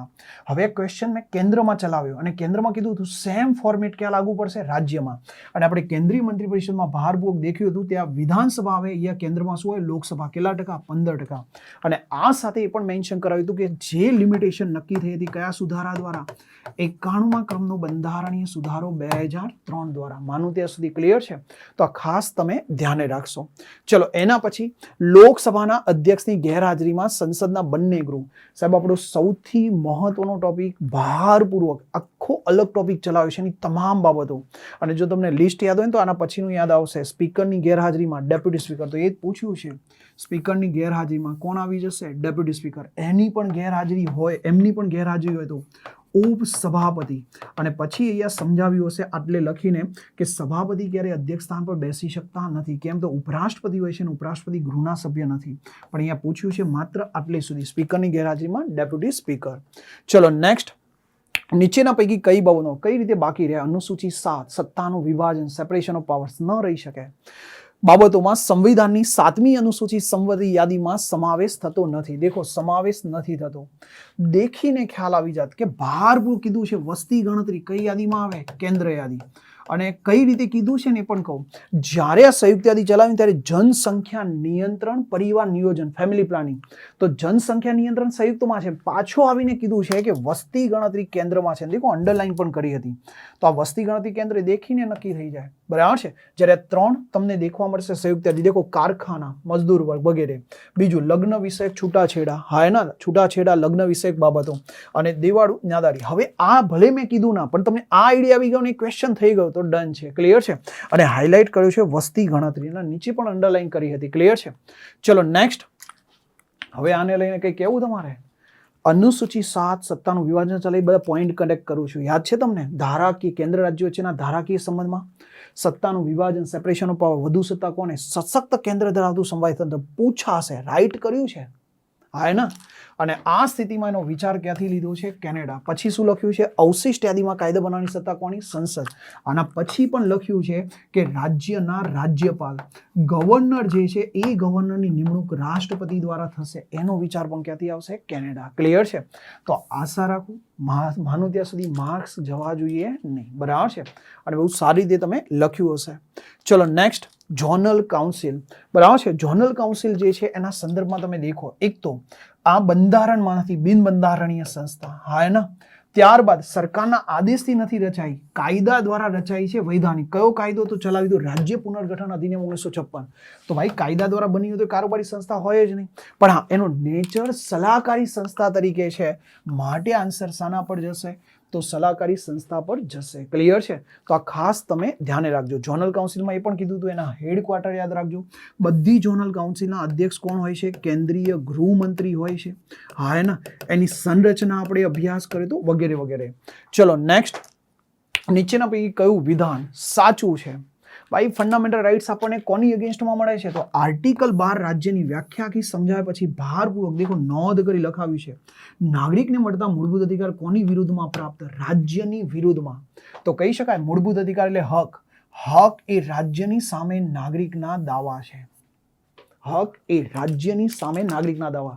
મૂળભૂત અધિકાર આપણને રાજ્યની વિરુદ્ધમાં પ્રાપ્ત છે. ક્લિયર થાય છે? અને ભારપૂર્વક કીધું કે પૂછાશે, ધ્યાન રાખજો દોસ્તો, હા ને? ચલો નેક્સ્ટ, મંત્રીમંડળ લોકસભાને સામૂહિક રીતે જવાબદાર. આપણને ખ્યાલ છે 75 ક્લોઝ 3 માં જ્યારે વ્યક્તિગત રીતે બંધારણ રીતે કોને જવાબદાર? તો ભાઈ બે આર્ટિકલ યાદ રખાય છે, 75(2), આના પછી લખ્યું હતું 75(3). આ તમને આપી દીધું છે અને આ પૂછ્યું છે. તો મંત્રી પરિષદના મંત્રી વ્યક્તિગત રીતે કોને જવાબદાર? રાષ્ટ્રપતિ. અને જો તમને યાદ હોય તો હું કહેતો હતો એમાં 75(1), 75(4), 75(5) યાદ નથી રાખવા, બે જ યાદ રાખો, 75(2), 75(3) સબ આર્ટિકલ સહિત. અને એ જ પૂછ્યું છે. દેખો ક્લિયર છે? તો આન્સર કયો જશે? ભારતના રાષ્ટ્રપતિ રહેશે. કોણ રહેશે? ભારતના રાષ્ટ્રપતિ. ત્યારબાદ આગળ વધીએ છીએ. ગામમાં ગ્રામ સભા નીચેના પૈકી કોની શાનાથી બનેલ છે? એક એક આર્ટિકલ ચલાવે છે, 243 થી 243O. અને જો તમને યાદ હોય તો ઘણા વિદ્યાર્થીઓ કીધું કે સાહેબ ગુજરાત પંચાયત અધિનિયમ વધુ કરો, પણ મેં કીધું હતું કે ભાઈ જરૂર આટલી જ છે. અને દેખો એના બહાર નથી ગયા.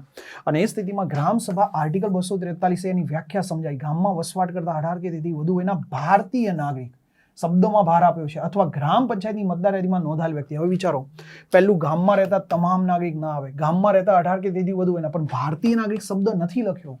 અને ગામમાં તમામ નોંધાયેલ ચૂંટણી મતદાતા આ થઈ શકશે, કારણ કે ગામમાં વસતા 18 કે તેથી વધુ ભારતીય. હવે લખ્યું મતદાર યાદીમાં નોંધાયેલ વ્યક્તિનું બનેલું મંડળ. તો આન્સર કયો આવશે? આન્સર આવશે સી. બરાબર છે? તો આ તમે ધ્યાન લેજો. છેલ્લું એના માટે ચૂંટાયેલ તમામ લોકો. ચૂંટાયેલ ક્યાં હોય? હા ને? તો આ તમે ધ્યાન લેજો. તો ગ્રામ પંચાયતના સભ્ય થાય ને. ઓકે, ચલો નેક્સ્ટ, સંવિધાનમાં પર્યાવરણનું જતન અને તેની સુધારણા કરવા અંગેનો ઉલ્લેખ ક્યાં થયેલો છે? પર્યાવરણ રિલેટેડ યાદ છે ને તમને? 42માં બંધારણીય સુધારાથી જોગવાઈ ઉમેરાઈ. કઈ કઈ જગ્યાએ? તો મૂળભૂત ફરજમાં. દેખો ભારપૂર્વક ચલાવ્યું છે. આ રે મૂળભૂત પ્રાકૃતિક વારસો, મૂળભૂત ફરજો ઉમેરાઈ. કયા સુધારાથી? 42માં. જંગલો, તળાવો, નદીઓ, પર્યાવરણનું જતન કરવું એ નાગરિકની મૂળભૂત ફરજ. આ જ રીતે 42માં બંધારણીય સુધારાથી આર્ટિકલ ઉમેરાયો 48. દેખો આ લખ્યું, રાજ્યની ડ્યુટી રહેશે કે પર્યાવરણનું જતન કરે. તો ડીપીએસપીમાં પણ છે 48 એટલે ડીપીએસપી, અને આ આવી જશે ફંડામેન્ટલ ડ્યુટી. હા ને? અને આ સ્થિતિમાં બંને છે. તો દેખો મૂળભૂત ફરજોમાં પણ છે અને ડીપીએસપીમાં. તો આન્સર કયો બને? ઉપરના બંને બને. બંનેમાં પર્યાવરણને લઈને ચર્ચા કરવામાં આવેલ છે. અને બહુ ઇઝી હતું પેપર મારા મતે. જો હું એવું માનું 31 ક્વેશ્ચનમાંથી એકાદ બે ક્યાંક ભૂલ પડે ઉતાવળમાં પણ, બાકી હું માનું ત્યાં સુધી આવવા જોઈએ પૂરેપૂરા માર્ક્સ. ચલો નેક્સ્ટ. હવે આ ક્વેશ્ચન થોડું આંખો બ્લર કરીને દેખજો, દેખાશે. નીચેના પૈકી કોનો ઉલ્લેખ ભારતના સંવિધાનમાં કરવામાં નથી આવ્યો? એટર્ની જનરલ 76માં ચલાવું છું આર્ટિકલ, એડવોકેટ જનરલ 165માં, નિયંત્રક મહાલેખા 148. જ્યારે સોલિસિટર જનરલમાં યાદ કરો આ લખ્યું. દેખો આર્ટિકલ ન હોય, બિન બંધારણીય પદ છે, બંધારણમાં નથી, ક્લિયર થાય છે? તો આન્સર કયો બનશે? સોલિસિટર જનરલ, જે બંધારણમાં પદ છે નહીં. ક્લિયર થાય છે? તો આ પણ ચલાવેલું છે અને પૂછે છે, તો આ તમે ધ્યાને રાખજો. ત્યારબાદ સંવિધાનના અનુચ્છેદ 352 હેઠળ જ્યારે કટોકટીની જાહેરાત કરવામાં આવે છે ત્યારે ભારતના રાષ્ટ્રપતિ નીચે પૈકી કયા અનુચ્છેદ હેઠળ મૂળભૂત હક સિવાયના મૂળભૂત અધિકારો મોકૂફ કરે? કયા આર્ટિકલ રદ ન કરી શકે? તો દેખો ને, કીધું બધા મૂળભૂત અધિકાર સ્થગિત કરે, પરંતુ અનુચ્છેદ 20 આરોપીને મળતા અધિકાર, અનુચ્છેદ 21 જીવન જીવવાનો અધિકાર સ્થગિત ન કરી શકે. અને સ્થગિત ન કરી શકે તો કયા આવશે? 20 અને 21 આવશે. ક્લિયર છે? અને વારંવાર કહું છું કે પૂછાશે, ધ્યાન લેજો, કારણ કે મહત્વનો ટોપિક હોય છે. નેક્સ્ટ, નીચેના પૈકી કયું વિધેયક ભારતના સંસદના દરેક ગૃહની એટલે કે બંને ગૃહની વિશિષ્ટ બહુમતી? તો ભાઈ સામાન્ય ખરડો, સાદી બહુમતી. નાણાં ખરડો, સાદી બહુમતી. તો દેખો, આ ના આવે. ખાનગી પ્રાઇવેટ બિલ કોઈ પણ હોય, ચાહે એ પ્રાઇવેટ બિલ કહી શકાશે, સામાન્ય ખરડો પણ હોય તો ના આવે. પણ બંધારણીય સુધારાના ખરડામાં કઈ બહુમતી જોઈએ? વિશિષ્ટ. અને સ્પીચમાં શબ્દ હતો, કયા ત્રણેય ખરડાની કમ્પેરિઝન કરી, કયા ખરડામાં પારિત થવા માટે સંસદના બંને ગૃહની વિશિષ્ટ બહુમતી? તો કયો આવશે? બંધારણીય સુધારાનો ખરડો. તો આ તમે ધ્યાને લેજો. અને બહુમતી પણ સમજાવી હતી, કુલ સભ્યોના 50% અને હાજર મતદાન કરનારના 2/3. તો આન્સર કયો બનશે? આન્સર બનશે ડી. ત્યારબાદ હા, તમને એમ થાય પેલા 500 MCQ માંથી, તો તમે દેખો, પબ્લિક ઇન્ટરેસ્ટ લિટિગેશન ક્વેશ્ચન ખાલી ત્યાંથી મેં લીધો. જાહેર હિતની અરજી, પબ્લિક ઇન્ટરેસ્ટ લિટિગેશન વિચાર કયા દેશથી? USA. પણ જ્યારે સમજાવતો ને ત્યારે કહેતો હતો કે ન્યાયિક સક્રિયતા જે છે ને એનું એક્ઝામ્પલ છે જ્યુડિશિયલ એક્ટિવિઝમ. હા, ને એક્ટિવિઝમ. અને આ સ્થિતિમાં કહેવામાં આવે છે સક્રિયતા એટલે પહેલ. તો ન્યાયિક પહેલનું એક એક્ઝામ્પલ છે. સાનું એક્ઝામ્પલ છે ને એક પહેલ. શબ્દો ઓળખી શકો. જ્યુડિશિયલ એક્ટિવિઝમ માટે કયું ગુજરાતી શબ્દ વધુ બેસ્ટ છે? સક્રિયતા અથવા પહેલ. બરાબર છે? તો એ ત્યાંથી લીધો છે. બરાબર છે? ખાલી આ એક ક્વેશ્ચન, કારણ કે એવું લાગે કે ભાઈ 500 MCQ, તો છેલ્લા 500 MCQ પણ ઘણા બધા હેલ્પ કર્યા હશે. તમને આઈડિયા આવશે, ઘણા ટચ થતા દેખાશે, ઘણા સીધા અસર કરતા હશે. ચલો, છેલ્લો ક્વેશ્ચન. સંસદ સભ્યની ગેરલાયકાત અંગે પ્રશ્ન ઉપસ્થિત થાય ત્યારે નિર્ણય કરવાની સત્તા કોની? પ્રેસિડેન્ટની છે.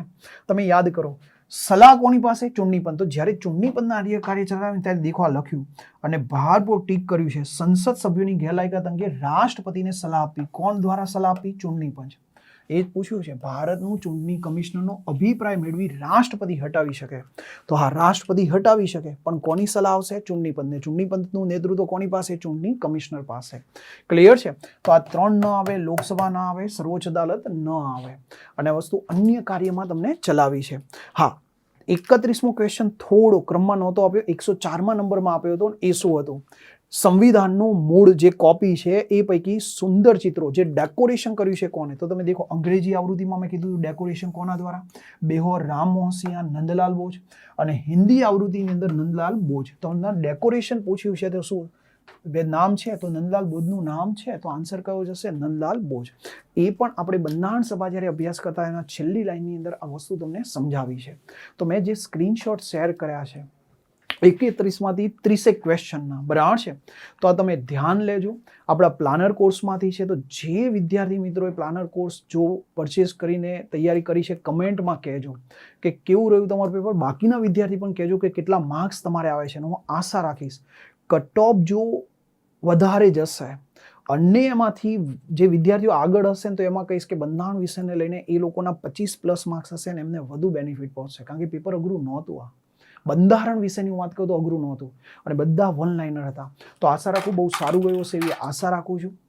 વિદ્યાર્થી મિત્રો, કોન્સ્ટેબલમાં કરંટ અફેર્સના પૂછાયેલા પ્રશ્નોને જરા નજર કરીએ. વર્ષ 2026 ને ગુજરાત ખાલી જગ્યા વર્ષ, તો તમને ખ્યાલ હશે આપણે ભણ્યા હતા ગુજરાત પ્રવાસન વર્ષ 2026 ને ગુજરાત પ્રવાસન વર્ષ શબ્દશઃ એટલે પ્રવાસન વર્ષ 103 નંબરમાં એ જવાબ સાચો આવશે.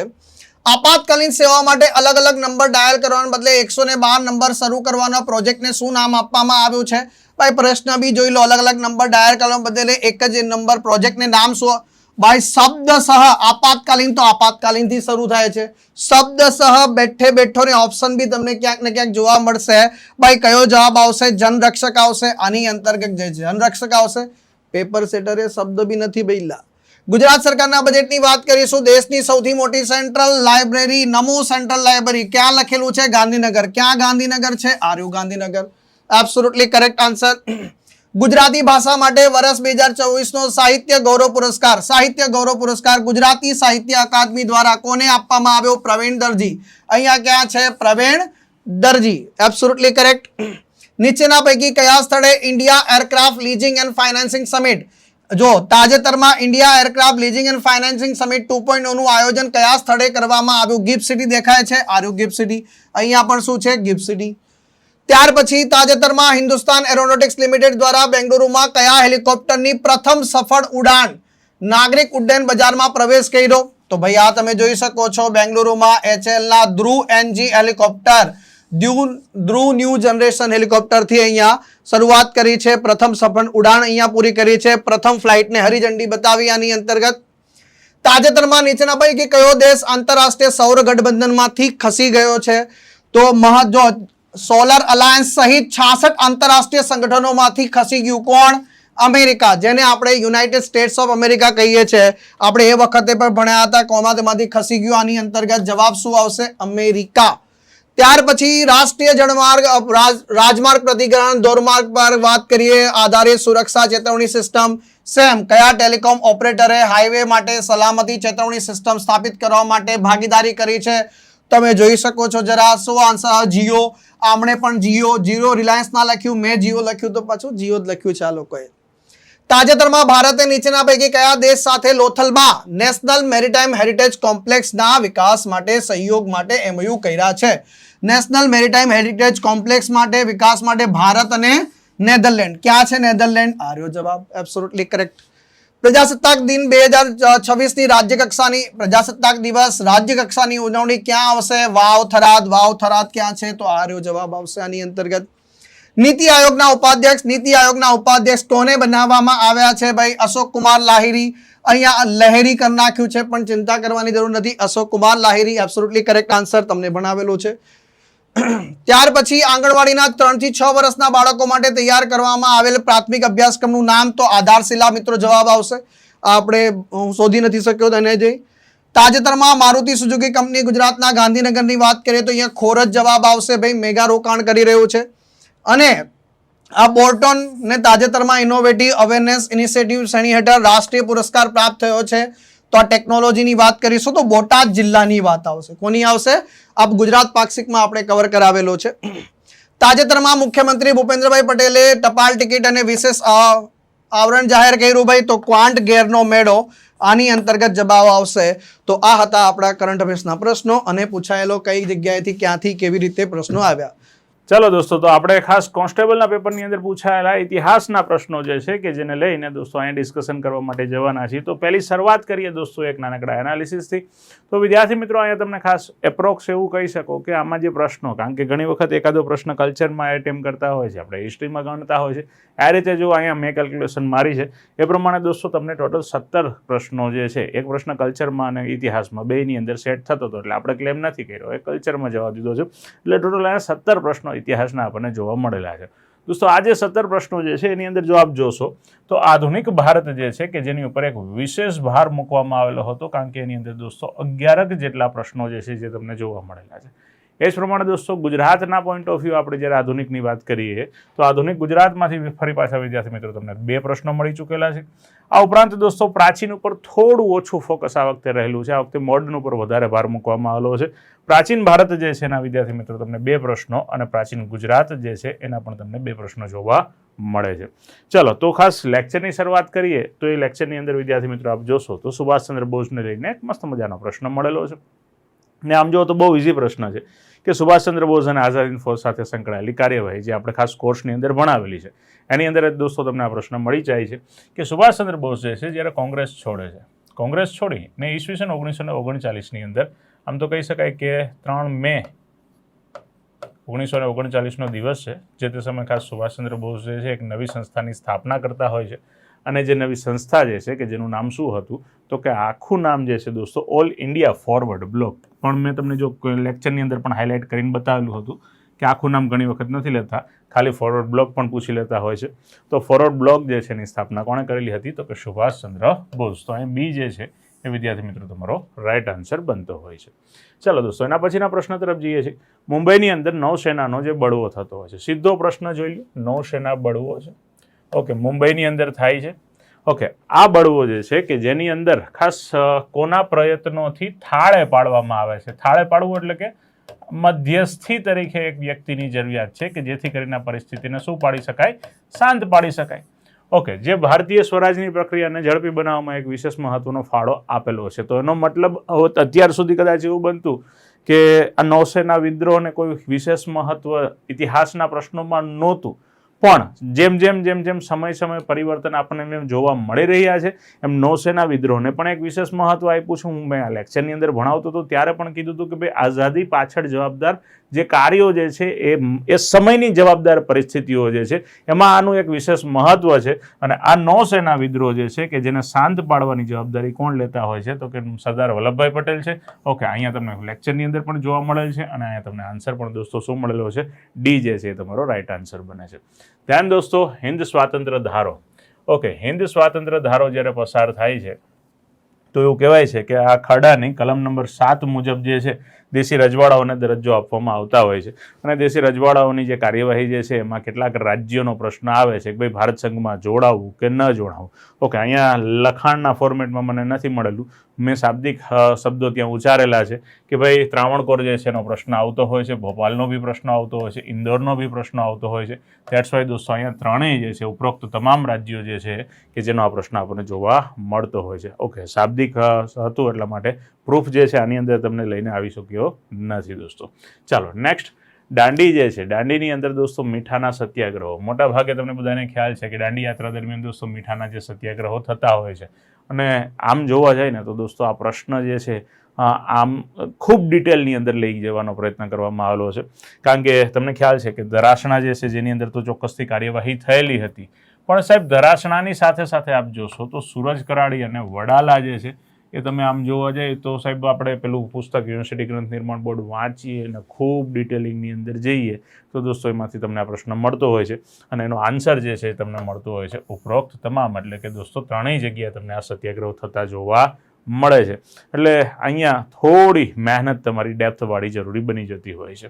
ધ્યાન દોસ્તો, બારડોલી સત્યાગ્રહ. ઓકે, ખાલી જગ્યાએ ગવર્નરને ખાસ ઐતિહાસિક રીતે બની શકે એવી આખી પરિસ્થિતિનો ચિતાર આપેલો હતો. અને આ જે લડાઈ જે છે જેની અંદર દોસ્તો કમા મુનશી એટલે કે કનૈયાલાલ માણેકલાલ મુનશી જે છે તેને ધારાસભ્ય પદેથી રાજીનામું આપીને કાર્યવાહી જે સક્રિય કરેલી છે એ જ પરિસ્થિતિનો એક ભાગ બનતો હોય છે. એટલા માટે દોસ્તો અહીંયા તમારો આન્સર વિદ્યાર્થી મિત્રો શું આવતો હોય છે, કનૈયાલાલ માણેકલાલ મુનશી. ખાસ ગવર્નરને પત્ર બી લખતા હોય છે, સરકાર ઉપર પ્રેશર બી આપતા હોય છે. અને અહીંયા કમા મુનશી જે છે કે જે કાનૂની લડાઈ બી કરતા હોય છે. વારંવાર હું આ વાત કરતો આવું છું કે કમા મુનશી જે છે કે જેણે ખાસ પોતાની સાઈડથી વકીલ હતા ને ભાઈ કાયદાકીય બાબતોના જાણકાર હતા, એટલા જ માટે બંધારણ સભાની અંદર પણ તમને જોવા મળે છે કમા મુનશીનું એક વિશેષ સ્થાન. દેન ગાંધીજી જે છે એની સાથે સંકળાયેલા લિયો ટોલ્સ્ટોય જે છે, ટોલ્સ્ટોયને લઈને તમને ખાસ વારંવાર જોવા મળતા હોય છે. જોન રસ્કિનનું પુસ્તક જે મહત્વનું બનતું હોય છે એ જ રીતે દોસ્તો આ ટોલ્સ્ટોયનું બી પુસ્તક આપણને ખૂબ મહત્વનું બનતું હોય છે. જે પુસ્તકનું નામ છે the Kingdom of God is within you. આ જે પુસ્તક જે છે કે જે ગાંધીજીના વિચારો ઉપર એક વિશેષ પ્રભાવ પાડે છે. હું વારંવાર તમને કહું છું કે જોન રસ્કિન અને લિયો ટોલ્સ્ટોય આ બે વ્યક્તિ ગાંધીજી સાથે ગાઢ વિચારોનો પ્રભાવ એમની ઉપર જોવા મળે છે. તો ચોક્કસથી એને યાદ રાખીને જવા જરૂરી બને છે દોસ્તો. ચાલો નેક્સ્ટ વિદ્યાર્થી મિત્રો, કાકોરીને લઈને પણ દોસ્તો મસ્ત મજાનો પ્રશ્ન જોવા મળેલો હતો. અશફાકુલ્લા ખાન છે, રામપ્રસાદ બિસ્મિલ છે. ઓકે, અશફાકુલ્લા ખાન છે, રામપ્રસાદ બિસ્મિલ છે, મોહમ્મદનાથ ગુપ્તા છે. ઓકે, આ તમામ લોકો જે છે કે જે આની સાથે સાહેબ સંકળાયેલા છે. ઓકે, તો દોસ્તો અહીંયા જે છે ઉપરોક્ત તમામ તમારો રાઈટ આન્સર બનતો હોય છે. મોહમ્મદનાથ જે છે કે જે મેં તમને આની અંદર લાસ્ટમાં જ્યારે ખાસ આપણી GCERT જે છે અને NCERTનો જ્યારે આપણે ડેટાબેઝ લેતા હોઈએ છીએ એની અંદર દોસ્તો મેં તમને લાસ્ટમાં આ વસ્તુ મેન્શન કરેલી છે. તો એનો સીધો મતલબ છે કે આપણે 3 નામ જે છે કે જેની ઉપર ચર્ચા થયેલી છે દોસ્તો. ઓકે, તો ડી જે છે તમારો રાઈટ આન્સર બનતો હોય છે. ચાલો નેક્સ્ટ દોસ્તો, આર્યોને લઈને તમને જે પ્રશ્ન જોવા મળતો હોય છે, બહુ ઇઝી પ્રશ્ન છે તમને. ઓકે, આર્યોનો સમાજ જે છે સાહેબ પિતૃપ્રધાન હતો દોસ્તો. અહીંયા તમને ખ્યાલ હોય તો આ કોર્સની અંદર પ્રાચીન ઇતિહાસની જવાબદારી આપણા વિશાલ સાહેબે લીધેલી હતી. ઓકે, આર્યો જે છે જે પિતૃસત્તાત્મક વ્યવસ્થા સાથે સંકળાયેલા છે. વરની પસંદગીમાં કન્યાના અધિકારો, તો દોસ્તો મહિલાઓની જે સ્થિતિ સાહેબે ભણાવેલી છે એની અંદર એ વસ્તુ પણ મેન્શન કરેલી છે. ધેન આફ્ટર પત્ની પ્રથા, અનેક પત્ની પ્રથા અને વિધવા વિવાહની પણ છૂટછાટ હતી. ઓકે, તો આ મુદ્દા ઉપર પણ સાહેબે ડિસ્કશન કરેલી છે. ધેટ્સ વાય અહીંયા આપ કહી શકો કે ડી જે છે એ તમારો રાઈટ આન્સર બનતો હોય છે. ચાલો ધ્યાન વિદ્યાર્થી મિત્રો, સમ્યક જ્ઞાન, સમ્યક ચરિત્ર અને સમ્યક દર્શન આપણા વિશાલ સાહેબ જે છે કે જેને જૈન ધર્મના સિદ્ધાંતો જ્યારે ભણાવેલા હતા, એ જૈન ધર્મના સિદ્ધાંતોની અંદર જૈન ધર્મના જેને આપણે ત્રિરત્ન કહેતા હોય છે દોસ્તો, એ ત્રિરત્ન એટલે કે દોસ્તો સમ્યક દર્શન, સમ્યક ચરિત્ર, સમ્યક જ્ઞાન. ઓકે, આ ત્રણે ત્રણ વસ્તુ જે છે કે જે અસ્તિત્વમાં ધરાવે છે. શેની અંદર આવશે વિદ્યાર્થી મિત્રો? જૈન ધર્મની અંદર. ધેટ્સ વાય એ જે છે એ તમારો રાઈટ આન્સર બને છે દોસ્તો. ચાલો એના પછી સ્કંદગુપ્તના મૃત્યુ બાદ, સ્કંદગુપ્તના મૃત્યુ, ચલો લાઈન જો બેઠે બેઠી તમને દેખાય છે. વિશાલ સાહેબનો લેક્ચર છે, મૈત્રક વંશનો લેક્ચર છે, અને ખાસ સ્કંદગુપ્તના મૃત્યુ પછી મૈત્રક, અહીંયા પણ તમને સ્પેસિફાઈ કરી દીધું સેનાપતિ ભટ્ટાર્ક. સાહેબે સેનાપતિ ભટ્ટાર્ક લખ નાખ્યું ને એટલે મેં વિડીયો સ્ટોપ કરી દીધો ને ત્યાંથી જ તમને ફોટો આપી દીધો કે સાહેબે સેનાપતિ ભટ્ટાર્ક દ્વારા મૈત્રક વંશની સ્થાપના કરેલી છે. આ વાતને બહુ પ્રોપરલી વ્યવસ્થિત ભણાવેલી છે સાહેબ. બહુ ઇઝી પ્રશ્ન હતો, કોઈ શંકાને સ્થાન નથી. પણ ખાસ દરેક વસ્તુ જે છે આપણા લેક્ચર્સની અંદર તમને જોવા મળે છે દોસ્તો. એના પછી દોસ્તો ખાસ માળવા ઉપર જીત મેળવી. સાહેબ મેવાડ ને ડુંગરપુર ને વાસવાડામાં આટો મારવા જાય ને તો સાહેબ દોડાદોડી થોડી વધી જાય. પણ દોસ્તો ખાસ જ્યારે મેવાડથી જ કામ પતી જાય છે તો આપણે બીજો કોઈ પ્રશ્ન જ નથી બનતો, કારણ કે માળવા જે છે, માળવા સાહેબ અહીંયા મસ્ત રીતે મેન્શન કરેલું છે, અને એમાં પણ સાહેબ સિદ્ધરાજ જયસિંહ આપી દીધેલા છે.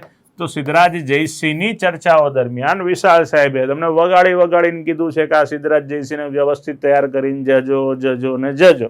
ઓકે, તો સિદ્ધરાજ જયસિંહ જે છે તમારો અહીંયા રાઈટ આન્સર બને છે દોસ્તો. દેન ભગતસિંહ અને એમના સાથીઓમાં ભૂખ હડતાલ દરમિયાન ખાસ કોનું મૃત્યુ થયેલું હતું? સાહેબ મેં તમને લેક્ચર દરમિયાન અહીંયા ભૂખ હડતાલ કીધી જ છે, અને એમાં શહીદ થયેલા જે કંઈ મિત્ર છે જેનું નામ આપેલું છે દોસ્તો અહીંયા જતીનદાસ, અને અહીંયા તમને ઓપ્શન બી આપેલો છે સાહેબ જતીનદાસ. કાર્યક્રમ પૂરો થઈ ગયો સાહેબ, અહીંયા તમારા આન્સર મળી જતો હોય છે. દેન મરાઠાઓની અંદર દોસ્તો સૌપ્રથમ પેશવા કોણ હતા?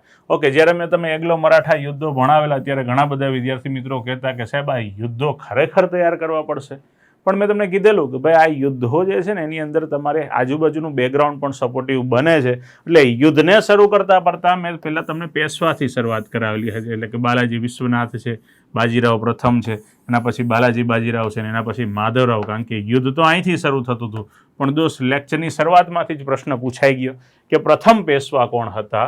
તો પ્રથમ પેશવા હતા દોસ્તો Balaji Vishwanath. That's why D જે છે એ તમારો રાઈટ આન્સર બની જતો હોય છે. એના પછી કઈ જોડીઓ જે છે સાહેબ યોગ્ય રીતે જોડાયેલી નથી? જો આખા ગામને આવડે એ બધાને ખ્યાલ હોય કે ગાંધીજી જે છે નવજીવન સાથે સંકળાયેલા હતા. ઓકે, આ રેડી છે, આ સાચું છે. આપણે શું ગોતવાનું છે સાહેબ? ખોટું ગોતવાનું છે. તો તમને અમૃત બજાર પત્રિકા ખબર હોવી જોઈએ. મારા લેક્ચરની અંદર દોસ્તો 1857 પછીની રાજનૈતિક સંસ્થાઓમાં ખાસ મેં જ પોતે અહીંયા ખાસ અમૃત બજાર પત્રિકા અને શિશિર કુમાર ઘોષ છે કે જે આની અંદર ભણાવેલા છે, એટલે આ પણ રેડી છે સાહેબ. ધેન આફ્ટર લોકમાન્ય તિલકનું કેસરી જે છે કે જે પણ સાહેબ અહીંયા મેન્શન કરવામાં આવેલું છે, તો લોકમાન્ય તિલક કહી શકો, બાળ ગંગાધર તિલક એ પણ રેડી છે. તો દોસ્તો આપણો રાઈટ આન્સર શું આવે છે? તો કે સી. શું કામ? તો કે આ જોડકું જે છે કે જે અહીંયા સેટ થતું નથી. ઓકે, તો અહીંયા સીધી રીતે આપણો આન્સર શું બનતો હોય છે? મૂકનાયક જ્યોતિબા ફૂલેની રચના નથી. જ્યોતિબા ફૂલે બી મેં તમને સમાજ સુધારણાની અંદર તો ભણાવેલા જ હતા એપ્લિકેશનની અંદર. દેન ખાલી જગ્યાએ થિયોસોફિકલ સોસાયટીનું કાર્ય સૌ ઉપાડેલું છે. તો દોસ્તો થિયોસોફિકલ સોસાયટીમાં આ આવી ગયા સાહેબ કર્નલ આલ્કોટ, અને આવી ગયા મેડમ બ્લેવેટસ્કી. કર્નલ આલ્કોટ આવી ગયા, મેડમ બ્લેવેટસ્કી આવી ગયા. ધેટ્સ વાય સી જે છે એ તમારો રાઈટ આન્સર બને છે. રેડી છે દોસ્તો? તો લેક્ચરની અંદર થિયોસોફિકલ સોસાયટી મસ્ત રીતે ભણાવી જ હતી, એની બેસન્ટની પણ પ્રોપર ચર્ચા કરેલી છે, એની જ સાથે સંકળાયેલી વાત છે સાહેબ. ચલો ખાલી જગ્યામાં Indian independence league. Okay, Indian independence લીગની 1907માં સ્થાપના થઈ હતી, જે પાછળથી લાલા હરદયાળે ગદર પાર્ટી નામ આપેલું છે. જો અહીંયા આપ જોશો તો ગદર પાર્ટી ક્યાં છે સાહેબ? તો કે આ રહી. ક્યાં સ્થાપના થઈ સાહેબ? અમેરિકા. અમેરિકામાં કઈ જગ્યાએ? તો કે સાહેબ કેલિફોર્નિયા. આ લખ્યું સાહેબ અમેરિકા, અમેરિકાનું કેલિફોર્નિયા. કાર્યક્રમ પૂરો દોસ્ત. અહીંયા એ જે છે એ તમારો રાઈટ આન્સર બને છે. ગદર પાર્ટીનો હમણાં જ વિકાસ સાહેબ સાથે વાત થતી હતી કે છેલ્લા લગભગ 9 વર્ષ કે 9 કે 10 વર્ષથી સતત આની ઉપર ફોકસ કરતા આવે છે ને એક પ્રશ્ન આનો પૂછે એટલા માટે આ મોસ્ટ એમ્પી ટોપિક બની જતો હોય છે. તો દોસ્તો અહીંયા ઇતિહાસને લઈને જે પ્રશ્નો હતા એની કાર્યવાહી પૂર્ણ થાય છે. ચાલો તો આગળના સબ્જેક્ટની તમને હવે ચર્ચા થશે. આ પેપરની અંદર જે સાંસ્કૃતિક વારસો જે આપણને ભારણ આપ્યું હતું એ મુજબ પૂછ્યો છે. ઇતિહાસ, વારસો અને જીઓગ્રાફી, ભૂગોળનું ભારણ 50 માર્કનું હોય છે, જેમાં સાંસ્કૃતિક વારસાની જ્યારે વાત આવે છે તો સાંસ્કૃતિક વારસો છે એ કેટલા માર્ક્સનો પૂછેલો છે? 15 માર્ક્સનો પૂછેલો છે. હવે આની અંદર તમે જાઓ તો ઘણા છે એ અલગ અલગ આવી શકે અભિપ્રાયો, કેમ કે ભાઈ પુરસ્કારો છે એને વારસામાં ગણવા ન ગણવા, બરાબર છે. અમુક એવી છે એ કુદરતી વસ્તુઓ આવતી હોય, બરાબર છે. પંપા સરોવર છે તો એ જીઓગ્રાફીમાં આવે, વારસામાં આવતું હોય છે, બરાબર છે. પણ ટોટલ જ્યારે વારસાના પ્રોપર પ્રશ્નની વાત કરીએ તો આપણે 15 પ્રશ્નો છે એ પૂછાણા છે અને ગયા વખતેની જેમ જ ફરી વખત ગુજરાતના વારસાનું ભારણ છે અહીંયા વધ્યું છે. ગુજરાતનો વારસો 12 ક્વેશ્ચન છે, ભારતના વારસાના કેટલા છે? 3 ક્વેશ્ચન અહીંયા છે એ પૂછેલા છે. એટલે ગુણભાર મુજબનું અહીંયા છે એ પૂછેલું છે. તો ખાસ આપણે જોઈએ કે આપણો જે વેબ સંકુલનો પ્લાનર કોર્સ હતો, જે આપણે વારંવાર કહેતા હતા કે પીએસઆઈ કોન્સ્ટેબલના વિદ્યાર્થીઓ છે એને આપણે એ રીતની મહેનત કરાવીએ છીએ પ્લાનર કોર્સમાં કે જેથી તમારે કોઈ વસ્તુ છે એ બહારથી કરવી પડે નહીં. જેનું આ રિઝલ્ટ છે, પરિણામ છે, તમે જોઈ શકો છો કે પહેલો પ્રશ્ન પૂછાણો હતો કે નીચેના પૈકી કોણ ગુજરાતી સાહિત્યમાં આખ્યાનના પિતા છે? તો આપણે અહીંયા જોયું હતું કે ભાઈ 3 વસ્તુ પૂછાય આખ્યાનની, કે આખ્યાનના બીજ નરસિંહ મહેતાએ રોપ્યા છે, આખ્યાનના પિતા છે એ ભાલણ છે અને આખ્યાન શિરોમણી તરીકે કોણ છે? પ્રેમાનંદ. તો જોઈ લો, પ્રેમાનંદ, વલ્લભ, મેવાડો, શામળ અને ભાલણ. તો કોણ આવશે અહીંયા? ભાલણ છે. તો આ સાહિત્યનો સવાલ હતો, ગુજરાતનું સાહિત્ય સ્વરૂપમાંથી આ ક્વેશ્ચન પૂછાયેલો છે. બીજું પૂછ્યું હતું કે નીચેના પૈકી કયા સ્થળોએ કાર્તિકી પૂર્ણિમાનો મેળો ભરાય છે? બધાને આવડતા હોય છે, દર વખતે 2 થી 3 ક્વેશ્ચન મેળાના હોય છે. તો એવો આ મહત્વના મેળા છે. તો અહીંયા બંને ઓપ્શન આપેલા હતા, વોઠા, શામળાજી. આ બંને એવા મેળા છે. વોઠાનો મેળો છે એ પણ કારતક સુદ 11 થી કારતક સુદ પૂર્ણિમા છે એ દરમિયાન ભરાય છે અને શામળાજીના મેળાનો મુખ્ય દિવસ જ કયો છે? કારતક સુદ પૂર્ણિમા. અહીંયા આપણે એ ક્લેરિફિકેશન તમને આપ્યું હતું કે આ મેળાની શરૂઆત ભલે કારતક સુદ 11 થી થાય, દેવઉઠી 11 થી થાય, પણ આનો મુખ્ય દિવસ છે કારતક સુદ પૂર્ણિમા છે. તો એવો શામળાજીનો મેળો અને વોઠાનો મેળો છે, આ બંને માટે છે કારતક સુદ પૂર્ણિમા. તો એ અને બી બંને છે અહીંયા સાચા છે. તો અહીંયા તમે છે જોઈ શકો છો. ઓકે, એક ક્વેશ્ચન મેળાનો એવો છે કે નીચેના પૈકી કયા મેળામાં ગ્રામીણ ઓલિમ્પિકનું આયોજન કરવામાં આવે છે? ગ્રામીણ ઓલિમ્પિકનું આયોજન ચિત્ર વિચિત્રનો મેળો, તરણેતરનો મેળો, પલ્લીનો મેળો કે ડાંગ દરબાર? તો ખાસ આપણે કીધું હતું કે તરણેતર ખાતે દર વર્ષે રાજ્ય સરકાર દ્વારા શેનું આયોજન થાય છે? ગ્રામીણ ઓલિમ્પિકનું આયોજન થાય છે. તો એના માટે કયો રાઈટ આન્સર છે? તરણેતર અહીંયા રાઈટ આન્સર છે. તો આ પ્રશ્ન ક્લિયર થાય છે અહીંયા આપણને. ઓકે, વારંવાર આપણે જ્યાં ભૂલ કરીએ છીએ એવો મેળો છે જેનું નામ છે કુંભનો મેળો, બરાબર છે. પરંતુ અહીંયા કુંભનો મેળો નથી આપ્યો, અહીંયા સ્થળ આપ્યા છે ને, જે 4 અલગ અલગ સ્થળ છે, બરાબર છે. કુંભનો મેળો જે ભરાય છે હરિદ્વાર, નાસિક, ઉજ્જૈન અને જે પ્રયાગરાજ છે એની વાત અહીંયા કરી છે. તો જ્યાં ગંગા, યમુના અને સરસ્વતીનું સંગમ સ્થાન થાય છે. તો જ્યારે મેળાની ભણાવવાની શરૂઆત કરીએ ત્યારે જ અહીંયા તમને લખી દીધું હતું કે ઉજ્જૈન, નાસિક, હરિદ્વાર અને આ કયું છે? પ્રયાગરાજ. કારણ કે શું કામ? અહીંયા ગંગા, યમુના અને સરસ્વતીનો સંગમ થાય. અને આવો જ મેં જ્યારે સિદ્ધપુર કાર્તિક પૂર્ણિમાનો મેળો ભણાવ્યો ત્યારે તમને મેં કીધું હતું કે આ એક જ ગુજરાતનો મેળો એવો છે કે જ્યાં ગંગા, યમુના, સરસ્વતીનું સંગમ થાય છે. મને ખ્યાલ છે કે ગુજરાતમાં ગંગા, યમુના નદી વહેતી નથી, પણ અહીંયા સંગમ થાય છે. તો આ એનું પરિણામ છે.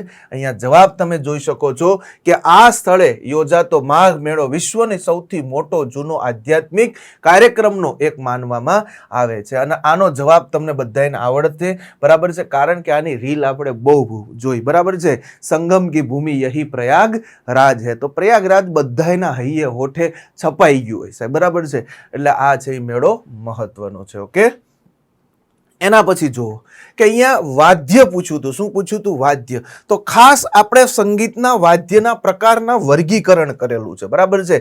જ્યારે તમે સંગીત કળા જુઓ તો એની અંદર સંગીતનું સ્વરૂપ, હિન્દુસ્તાની સંગીત, કર્ણાટકી સંગીત અને ખાસ એના વાદ્યો કે તંતુ વાદ્ય કયા, અવનદ વાદ્ય કયા, સુશીર વાદ્ય કયા અને ઘન વાદ્ય કયા.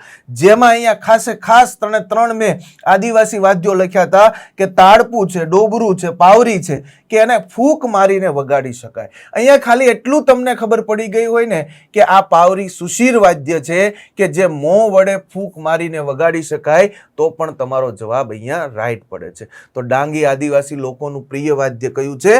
પાવરી. એના માટે કયો વિકલ્પ સાચો છે? કે મોં વડે ફૂંક મારીને છે એ વગાડવામાં આવે છે. તો ખાસ આ મહત્વની છે એ બાબત છે પાવરી. ઓકે, ડન છે. બધાને આવડે એવો બરાબર છે કયો છે? પિઠોરા ચિત્રકળાનો સવાલ છે કે પિઠોરાનું ધાર્મિક ભીત ચિત્ર એટલે કે પિઠોરાના ભીત ચિત્રો છે જે ગુજરાતના પંચમહાલ અને વડોદરા જિલ્લાના ખાલી જગ્યા આદિવાસી પ્રજાની વિશિષ્ટતા છે. તો આપણને ખબર છે કે ભાઈ ડાંગની અંદર જાઓ તો વારલી ચિત્રકળા આવે, વારલી સાથે કુંકણા લોકો જોડાયેલા હોય, પરંતુ જ્યારે પિઠોરા ચિત્રકળા વાત આવે ત્યારે હંમેશા પિઠોરા ચિત્રકળા ગુજરાતના છોટાઉદેપુર જિલ્લાની અંદર કયા છે? તો કે રાઠવા કોમ્યુનિટી, બરાબર છે. કયો સમુદાય છે? રાઠવા સમુદાય. વારંવાર હું લખતો હતો રાઠવા સમુદાય. જે રાઠવા સમુદાય પાછો ગુજરાતમાંય છે ને એમપીમાંય છે, એવું મેં અહીંયા ક્લેરિફિકેશન તમને આપ્યું હતું. અહીંયા ચિત્ર સાથે તમને બધી વસ્તુ બતાવેલી છે, તો અહીંયા ખાલી ખબર પડી જાય કે રાઠવા સમુદાય બધાને આવડે. આને જીઆઈ ટેગ મળ્યો છે, બધાને આની છે ખ્યાલ છે. ઓકે, જે વર્લ્ડ ફેમસ છે, બરાબર છે, કે એ પણ એમ સૌથી વધારે છે એમ કહેવાય પૂછાય છે એવી મધુબની ચિત્રકળા કયા પ્રદેશની પરંપરાગત લોકકલા છે જે મુખ્યત્વે મહિલાઓ દ્વારા ઘરની ભીત, કાગળ કે કપડા પર કુદરતી રંગોથી કરવામાં આવે? તો અહીંયા આપણે કીધું છે કે આની અંદર કોનું યોગદાન છે? મહિલાઓ. મધુબની આવ્યું એટલે ટાઇટલ લાગી જ ગયું હોય, કયું? અહીંયા બિહાર. પરંતુ અહીંયા જે છે મહિલાઓનું યોગદાન એ પણ અહીંયા આપણે છે એ દર્શાવ્યું છે. તો આ ભારતના અંતર્ગત પૂછેલો સવાલ છે કે જેમાં ગ્રામીણ મહિલાઓનું યોગદાન છે એવી કઈ છે? મધુબની, બરાબર છે, જે બિહારની છે. અને ગુજરાતની આલેખ ચિત્રકળાને આપણે શું કહીએ છીએ? ગુજરાતની મધુબની તરીકે અહીંયા ઓળખીએ છીએ. ઓકે, મંદિર સ્થાપત્ય છે, આપણે એક એક મંદિરોને વિશેષતા પૂર્વક છે આપણે છે ભણ્યા છીએ. તો ખાસ અહીંયા કયા મંદિરમાં પૃષ્ઠની બંને બાજુ 10-10 ફૂટ ઊંચા મોટા સુંદર ચક્ર કંડારેલા છે? તો અહીંયા આપણે જ્યારે કોણાર્કનું સૂર્ય મંદિર જે નાગર શૈલીના ભણ્યા છીએ, મંદિર સ્થાપત્યમાં છે એ આપણે ભણ્યા છીએ, સ્થાપત્ય કલાની અંદર પણ આપણે ભણ્યા છીએ, બરાબર છે. તો એ આ મંદિર છે કે જે મંદિરની અંદર 10-10 ફૂટા બંને બાજુએ છે સુંદર ચક્ર કંડારેલા છે એવું મંદિર એટલે કયું છે? કોણાર્કનું સૂર્ય મંદિર. અહીંયા આપણે બધી વસ્તુ કીધી છે, આખું તમે જોયું હશે અને ખાય છે કે 7 અશ્વો વડે છે એ ખેંચાય છે, બરાબર છે. અહીંયા છે યુવાવસ્થા, બાલ્યાવસ્થા, વૃદ્ધાવસ્થા, આવું તમને દર્શાવવામાં આવેલું છે. પછી છે હવેલી સંગીત. તો એક એક સંગીતની આપણે અહીંયા છે વાત કરી હતી, બરાબર છે, કે હવેલી સંગીતના ગીતોને શું કહેવાય છે? તો કે એને કીર્તન તરીકે ઓળખવામાં આવે છે. હવે આ બધાને ખબર હોય, બરાબર છે, કે જે સૌથી વધારે શ્રીનાથજીની હવેલી હોય છે, વૈષ્ણવ સંપ્રદાયના લોકો જાય તો ત્યાં કીર્તન કરતા હોય, અને પીછવાઈ ચિત્રકળા પણ વૈષ્ણવ સંપ્રદાય સાથે છે એ જોડાયેલી છે. તો ખાસ મહત્વના છે એ કીર્તનો છે. તો જ્યારે તમે આ ભારતીય સંગીત કળા ભણો છો તો આ સંગીત કળામાંથી મહત્વના 2 ક્વેશ્ચન, એક તો વાદ્યનો આવ્યો છે અને એક ખાસ મહત્વનો છે આ સંગીતનો આવ્યો છે, બરાબર છે. તો અહીંયા સંગીતની વાત છે કરવામાં આવી છે. તો અહીંયા કીર્તનો છે. ત્યાર પછી અહીંયા ભવાઈ. તો દર વખતે ભવાઈનો એક ક્વેશ્ચન તો હોવાનો જ છે. તો ખાસ મહત્વની અંદર ભવાઈમાં તો આ બધું તો છે જ, પણ થોડું આપણે છે બોર્ડ વર્ક કરેલું હતું ભવાઈની અંદર કે ભવાઈના ટોળાને શું કહેવાય, વેશ શીખવનારને શું કહેવાય, સ્ત્રી પાત્ર, પુરુષ પાત્ર. ભવાઈની શરૂઆતમાં સૌ પ્રથમ તો કે અહીંયા જે શબ્દ આપ્યો છે આવણું, કે ભવાઈમાં પાત્રો જ્યારે પ્રવેશ કરે એટલે કે શરૂઆતમાં આવે ત્યારે ચોક્કસ પ્રકારના તાલબદ્ધ નૃત્ય ગતિવાળા પગલાના વર્તુળમાં ફરે છે, તેને શું કહેવાય છે? તો કે એને આવણું કહેવાય છે. તો આવણું અહીંયા તમને છે દર્શાવવામાં આવેલું છે. તો આ પણ એક સવાલ છે અહીંયા આપણો મહત્વનો છે એ બને છે. ત્યાર પછી મહત્વની છે વાવ, બરાબર છે. કઈ વાવને બે કુવા છે? આ વાવ થોડી કન્ફ્યુઝન વાળી છે. કા આ વાવ છે બે કુવાની અંદર માતર ભવાનીની વાવ આવશે, કા બાય હરીરની એટલે કે દાદા હરીની વાવ કયો, બાય હરીરની વાવ કયો, બે છે એક જેવી છે. બરાબર છે.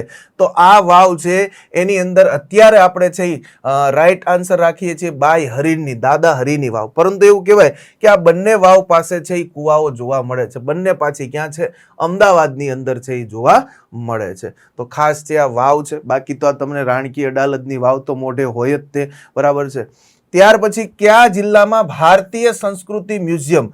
અહીંયા આપણે કચ્છ મ્યુઝિયમ વારંવાર નામ સાંભળ્યું હોય. બરાબર છે. પણ આ શબ્દ આપણે સાંભળ્યો હોય નહીં. બરાબર છે. કે ભારતીય સંસ્કૃતિ દર્શન મ્યુઝિયમ છે એ ક્યાં આવેલું છે?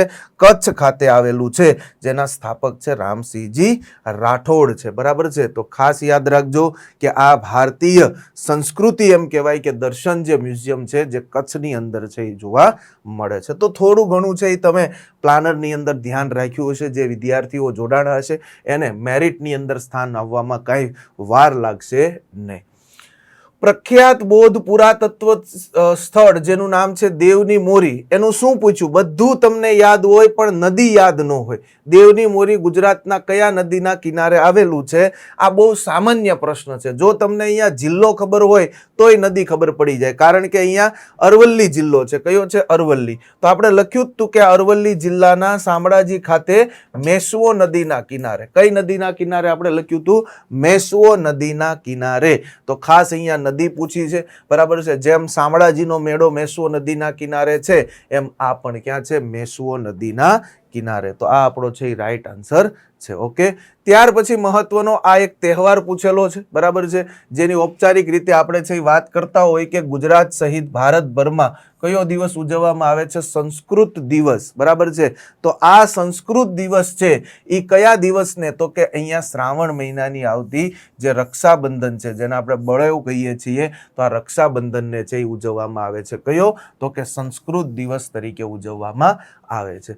અને ત્યાર પછી મહત્વનો છે કયો? તો કે જે ખેડૂત પુત્ર છે, બધાય ગુજરાતની અંદર છે એ શું છે? તો કે ખેતી કરે છે. અને બધાય પોતાનું કયું ખેતર ખેડે છે? તો કે જ્યાં આપણે વાવણી કરવા જઈએ છીએ એ. તો એના માટે કયું છે? અખાત્રીજ છે. કયું છે? અખાત્રીજ. બરાબર છે. અહીંયાથી ખેડૂતો છે એ પોતાનું ખેતર ખેડે છે. તો ખાસ મહત્વની આ લોક સંસ્કૃતિમાં નવા પાકો માટે ખેતર ખેડવાનું શરૂઆત છે અહીંયાથી થાય છે. તો આટલા મહત્વના છે એ આપણા ક્વેશ્ચન હતા. બરાબર છે. જે પ્લાનરમાંથી જેનો આપણે અહીંયા છે એ સુંદર રીતે છે એ તમને આપ્યા છે પ્રૂફ કે પ્લાનરમાંથી આટલી વસ્તુ છે એ મહત્વની છે એ જોવા મળી છે. તમને બધા જ વિદ્યાર્થી મિત્રોને જાણીને એ વસ્તુનો આનંદ થશે કે આપણી જે કોન્સ્ટેબલની જે આપણે પરીક્ષા આપી હમણાં, ઓકે, મસ્ત મજાની કોન્સ્ટેબલની પરીક્ષા ગઈ દોસ્તો. તો કોન્સ્ટેબલની જે પરીક્ષા હતી એની અંદર મિત્રો રીઝનિંગ, તમને ટોટલ 32 માર્ક્સનું રીઝનિંગ પૂછાયું હતું. એવું અગર તમે મોટી વાત કરો તો 32 માર્કનું રીઝનિંગ મિત્રો તમારું હશે. બરાબર છે. ઓકે. તો 32 માર્કનું રીઝનિંગ મિત્રો તમને તમારી પરીક્ષાની અંદર જનરલી ઓકે આ કોન્સ્ટેબલની પરીક્ષામાં પૂછાયેલું હતું. હવે આ 32 માર્કનું રીઝનિંગનું એનાલિસિસ આ રીતે છે કે ભાઈ કેલેન્ડર જે છે એનો એક પ્રશ્ન હતો, સંખ્યા મૂળાક્ષર સાંકેતિક શ્રેણી 5 પ્રશ્નો હતા, મૂળાક્ષર શ્રેણીનો એક પ્રશ્ન હતો, વર્ગીકરણ સમસંબંધના 2 પ્રશ્નો હતા, ડિક્શનરી ક્રમનો એક પ્રશ્ન હતો, કોડિંગ ડિકોડિંગના 5 પ્રશ્નો હતા. આ વખતે થોડું કોડિંગ ડિકોડિંગ અલગ આવ્યું હતું. હર વખતે કોડિંગ ડિકોડિંગ આપણી સાથે ચીટિંગ કરે છે. બરાબર છે. લોહીના સંબંધના એક સંખ્યા શ્રેણી 2 પ્રશ્નો, દિશાંતર 3 પ્રશ્નો, માહિતીની પર્યાપ્તતાના 3 પ્રશ્નો હતા, ડીઆઈ હતો, કેસલેટ હતો. કેસલેટ આ ડીઆઈ આપણે ભણાવેલો છે એના મિત્રો 3 પ્રશ્નો અને પઝલ જે હતી એ 5 માર્કની હતી. એમ કરીને ટોટલ 32 પ્રશ્નો મિત્રો તમને રીઝનિંગના પૂછાયા. હવે જે વિદ્યાર્થી મિત્રો પાસે આપણો પીએસઆઈ, કોન્સ્ટેબલ આ બધા જે સિલેબસ જે લોકો પાસે પ્લાનર કોર્સ આપણો હશે અથવા તો જે અધર સોર્સમાંથી ક્યાંક ને ક્યાંક યુટ્યુબમાંથી જે લોકોએ મારા લેક્ચર જોયા હશે, ઓકે, એ લોકોને અગર આપણે વાત કરીએ તો કેવા પ્રશ્નો પૂછાણા અને આપણા કેવા કન્ટેન્ટમાંથી પ્રશ્નો મિત્રો પૂછાણા એનું આપણે એનાલિસિસ કરીશું. અને જેથી કરીને તમને કમ્પેરિઝન કરવામાં ઈઝી પડે કે જે વસ્તુ એક્ઝામના કોન્સેપ્ટ સાથે મેચ થાય છે એ જ વસ્તુ મિત્રો વેબ સંકુલ દ્વારા એની એક્સપર્ટ ફેકલ્ટી ટીમ દ્વારા તમને અહીંયાથી ડિલિવર કરવામાં આવે છે. તો ભાઈ પહેલો પ્રશ્ન હતો કે ભાઈ 15 ઓગસ્ટ 2010 ના દિવસે કયો વાર હશે. હવે આ તારીખ પરથી વાર શોધવા વાળો ક્વેશ્ચન. તો આ રહ્યો આખો ક્વેશ્ચન. આ મહિનાના કોડ છે, આ સદીના કોડ છે, આ વારના કોડ છે, એટલું યાદ રાખવાનું. અને આ આપણે એના સ્ટેપ લખાવેલા. ઓકે, અને અહીંયા એક તારીખનું એક્ઝામ્પલ આપ્યું છે, એમાં કઈ રીતે ગણતરી કરવાની આખું ડિટેલમાં આપેલું છે. તો આ મિત્રો જે કોર્સ છે, અહીંયા હું થોડો કટિંગ થઈ ગયો છું, પણ મારું કઈ કામ નથી, તમારે આનું કામ છે. તો આ પ્રશ્ન બેઠે બેઠો આપણા કન્ટેન્ટમાંથી હતો, એ ટાઈપનું તમે કહી શકો. બીજી વસ્તુ છે કે મિત્રો, આલ્ફા ન્યુમેરિક સિમ્બોલિક સિરીઝ, આ ચેપ્ટરના ઘણા બધા લોકો સિરિયસલી નહોતા લેતા, પણ જે લોકોએ મારો લેક્ચર જોયો હશે એ લોકોને ખબર હશે કે આ ચેપ્ટર બહુ સિરિયસલી મેં ભણાવેલું છે. ઓકે, બહુ જ ડિટેલમાં હરેક વેરાયટીના પ્રશ્નો, આની અંદર ટોટલ 4 ટાઈપના પ્રશ્નો આવે. મેં 4 ટાઈપના પ્રશ્નો તમને અત્યારે એની અંદર કરાવેલા. એમાંથી એકાદા ટાઈપનો પ્રશ્ન જો સેમ ટુ સેમ ટાઈપનો પ્રશ્ન મિત્રો તમે જોઈ શકો છો, મેચિંગ કરી શકો છો કે આવો પ્રશ્ન તમને પરીક્ષાની અંદર પૂછાયેલો, અને 5 માર્ક્સ હતા, બેઠા 5 માર્ક આવે એવા હતા. ઓકે, આ દાખલો ભાઈ આની અંદર બેઠે બેઠો 1 માર્ક કન્ફર્મ હતો, બેઠો કન્ફર્મ માર્ક હતો. આ 5 માર્ક બેઠા આવે એવા કન્ફર્મ માર્ક્સ વાળો ઓકે આ સવાલ હતો. બીજી વાત કરીએ આપણે સંખ્યા શ્રેણીની, ઓકે મૂળાક્ષર શ્રેણીની વાત કરીએ તો એ જ ટાઈપનો ભાઈ આપણે મૂળાક્ષર શ્રેણીમાં અલગ અલગ વેરાયટીના પ્રશ્નો આપણે ગણાવ્યા, એમાં અલગ અલગ ટાઈપ્સ તમને શીખવાડ્યા. તો એની જ સાથે થોડોક મેચિંગ થતો એવો એક ટાઈપનો પ્રશ્ન તમે જોઈ શકો છો કે આપણી પીપીટીની અંદર અને મેં જે ભણાવ્યું એ કોર્સની અંદર તમને જોવા મળશે. સરસ મજાનો પ્રશ્ન છે, સેમ ટુ સેમ મેચિંગ થાય છે, બસ ખાલી થોડોક આની અંદર શું કહેવાય નાનકડો હલકો ફુલકો બદલાવ છે, બાકી નિયર બાય સેમ પ્રશ્ન છે. હવે મેં વર્ગીકરણની અંદર તમને બધાને કીધેલું કે જીકે વાળા પ્રશ્નો જે છે એને ખાસ તમારે ધ્યાનમાં રાખવાના, કારણ કે ઘણી વખત જીકે વાળા પ્રશ્નો, અને આ પ્રશ્ન થઈ જાય એવો હતો, બાજરી ચોખા ઘઉં અને રાઈ, એટલામાં તો આપણને ખબર જ હતી. તો આપણે એ જ ટાઈપનો એક પ્રશ્ન તમને ભણાવેલો કે આમાંથી આપણે ગ્રુપમાં ભણાવેલું કે ભાઈ આ બધામાંથી અલગ પડતો વિકલ્પ કયો. આપણે થોડું હેવી લેવલ ભણાવેલું પણ પૂછાયેલું ઈઝી લેવલ છે. બીજી વસ્તુ ભાઈ તમને બધાને ખ્યાલ છે કે ડિક્શનરી ક્રમ જે છે કઈ રીતે સેટ કરવો એની એક અલગ જ રીત અને એક અલગ પેટર્નથી મેં તમને ભણાવેલું. તો એના જેવો જ બેઠે બેઠો ક્વેશ્ચન તમારી પરીક્ષાની અંદર મિત્રો પૂછાયેલો જે આપણા કોર્સમાં હતો. ભાઈ આ ફોટામાં દેખાતા આંગળી ચીંધેલા ફોટામાં દેખાતા, એમાં મેં તમને એક મસ્ત મેથડ આપેલી, સ્વચ્છતા અભિયાન વાળો કોન્સેપ્ટ આપેલો. એ સ્વચ્છતા અભિયાનથી પણ આ દાખલો તમારો આરામથી સોલ્વ થઈ જાય એવો કોન્સેપ્ટ હતો. તો નિયર બાય સેમ ટાઈપનો સવાલ મિત્રો આપણને પરીક્ષામાં પૂછાયેલો છે. હવે શ્રેણીની વાત કરીએ, સંખ્યા શ્રેણી ની અગર આપણે વાત કરીએ તો સંખ્યા શ્રેણીની અંદર આપણને ગજબ એવા કોન્સેપ્ટ વાળા પ્રશ્નો મિત્રો આપણને પૂછાયેલા હતા. ઓકે, હવે અત્યાર સુધીના જે પ્રશ્નો તમે જોયા બધા જ પ્રશ્નો તમે આરામથી સોલ્વ કરી શકો છો. ભાઈ ડિટેલ સોલ્યુશન પણ તમને જોતું હોય તો તમને મળી જાય કે ભાઈ ધારો કે હું સાથે સાથે સોલ્યુશન કરાવતો જાઉં તો થોડીક વધારે મજા આવે કે ભાઈ 15 ઓગસ્ટ 2010 ના રોજ કયો વાર હતો, તો આ કોન્સેપ્ટ પરથી ભાઈ તારીખ કેટલી આપી 15 ઓગસ્ટ મહિનો છે, 15મી ઓગસ્ટ 8મો મહિનો, કોડ કેટલા આવશે 2000 ની સદીનો કોડ કેટલો થાય ભાઈ અહીંયા કેટલા આપ્યા છે 6. ઓકે, 10 વર્ષ આપ્યા અને લીપ વર્ષ કેટલા હોય 2 હોય. અગર ટોટલ કરવા જાવ તો આ 14 છે અને આ 15 ને છે 21, 0 કોડ વધ્યો. હવે 0 એટલે કોણ આવે? રવિવાર આવે. તો તમારો જવાબ અહીંયા રવિવાર આવશે. સિમ્પલ સવાલ હતો ભાઈ. ઓકે રાઈટ, આની અંદર તમે ગણવા જાવ તો તમને સિમ્પલ વસ્તુથી ઝેડ અને એની બરાબર વચ્ચે કોણ આવે? તો અહીંયા ઝેડ હતો, અહીંયા એ હતો, બરાબર વચ્ચે એક ડિલીટ મારતા જાવ આજુબાજુમાંથી. ઓકે, એટલે એક્ઝેક્ટ વચ્ચે વાળો જે છે તમને મળી જાય જી જવાબ. જોઈને જવાબ આવે એવો હતો. આપેલી શ્રેણીમાં સંકેત પછી તરત આવતી સંખ્યા કેટલી? ભાઈ સંકેત પછી આવતી કોઈ સંખ્યા નથી, કોઈ સંખ્યા એવી નથી કે જે તમને સંકેત પછી જોવા મળે, એટલે શૂન્ય જવાબ હતો. બહુ ઈઝી સવાલ હતો ભાઈ, બહુ ઈઝી સવાલ, મજા આવે એવો સવાલ હતો. આપેલી શ્રેણીમાં જમણા છેડેથી 18માં ઘટક, ભાઈ આ દાખલો છે ને થોડોક આપણી સાથે ટ્રિક પ્લે કરે એવો દાખલો હતો, બસ આ દાખલો, પણ એવું કઈ એટલું બધું અઘરું નહોતું, બહુ ઈઝી હતું. આપેલી શ્રેણીમાં જમણા છેડેથી 18માં, તો આ 1 2 3 4 5 6 7 8 9 10 11 12 13 14 15 16 17 ને 18 ગણો તો આ જી આવે. હવે એ ઘટકથી છઠ્ઠા સ્થાને કયો? હવે ભાઈ 1 2 3 4 5 ને છઠ્ઠા સ્થાને જાવ તો આ બાજુ બી આવે, 1 2 3 4 5 અને છઠ્ઠા સ્થાને જાવ તો આ બાજુ હેશ આવે. તો ભાઈ છઠ્ઠા સ્થાને કયો? બી અને હેશ બંને આવે ને. ઓકે, કારણ કે છઠ્ઠા સ્થાને કઈ બાજુ જવાનું એ કીધું જ નહોતું. ઓકે, તો ભાઈ આપણને હેશ અને બી માંથી ઓપ્શનમાં હેશ આપ્યો એટલે જવાબ ક્લિયર થઈ ગયો આરામથી. જે શ્રેણીમાં તમામ સંકેતો દૂર કરી દેવામાં આવે, ભાઈ તમામ સંકેત અને સંખ્યા દૂર કરી દો. હવે શ્રેણીમાંથી સંકેત અને સંખ્યા કાઢી નાખો તો વધ્યા કોણ? ખાલી મૂળાક્ષર. તો તમારે મૂળાક્ષર ગણવાના હતા. આ ટેકનિકો બધી આપણે લેક્ચરમાં આપેલી છે, તો તમારે ખાલી મૂળાક્ષર લેવાના હતા. તો છેડેથી 8મા સ્થાને કયો આવે? તો ભાઈ મૂળાક્ષર લેવાના હતા. 1 2 3 4 5 બરાબર છે 6 7. ઓકે, અને 8મા સ્થાને કયો આવતો? તો ભાઈ તમારો W તમારો જવાબ હતો. આ સિમ્પલ સવાલ હતો. આપેલી શ્રેણીમાં તમામ સંખ્યાનો સરવાળો કરવા જાવ તો સરવાળો 46 આવતો હતો, એકદમ ચકાચક હતો. બહુ મસ્ત દાખલા હતા. આ શ્રેણીની અંદર જોવા જાવ તો આમાં 4 નો ગેપ હતો. ઓકે, આ 4 નો ગેપ, આમાં 4 નો, 3 નો ગેપ, 4 નો ગેપ, અહીંયા 5 નો ગેપ હતો, અહીંયા 6 નો ગેપ હતો. સમથિંગ એવો ટાઈપનો દાખલો આપણને આની અંદર પૂછાણો છે. ઓકે, તો આની અંદર આપણે દાખલો ભાઈ ઝેડ કે ડબલ્યુ જેને ટીક કર્યો છે, આન્સર એકદમ ચકાચક અને રાઈટ છે, ઓપ્શન બી જવાબ. આમાં રાઈ જવાબ આવે કારણ કે અલગ પડતો વિકલ્પ રાઈ છે. ઓકે, આની અંદર અગર આપણે જોઈએ તો ઇલેક્ટ્રિફિકેશન આ તમારો જવાબ હતો. બહુ મસ્ત સવાલ હતો, બેઠો પરીક્ષામાં પૂછાયેલો હતો. હવે આની અંદર જે છે બરાબર છે, તો એક ફોટામાં દેખાતા પુરુષ તરફ આંગળી ચીંધીને બીજાએ કહ્યું, આ પુરુષ ફોટાવાળો, તેના પિતાના પિતા, પિતાના પિતા એટલે દાદા, એટલે આ પુરુષના દાદા, પુરુષના જે દાદા છે દાદા, મારી, મારી એટલે કોની? પૂજા, મારી માતાના વેવાય છે એટલે પૂજાની મમ્મીના વેવાય. ઓકે, તો જો એક પુરુષ છે, હવે પુરુષના પિતાના પિતા, આ એના પિતા અને આ એના દાદા.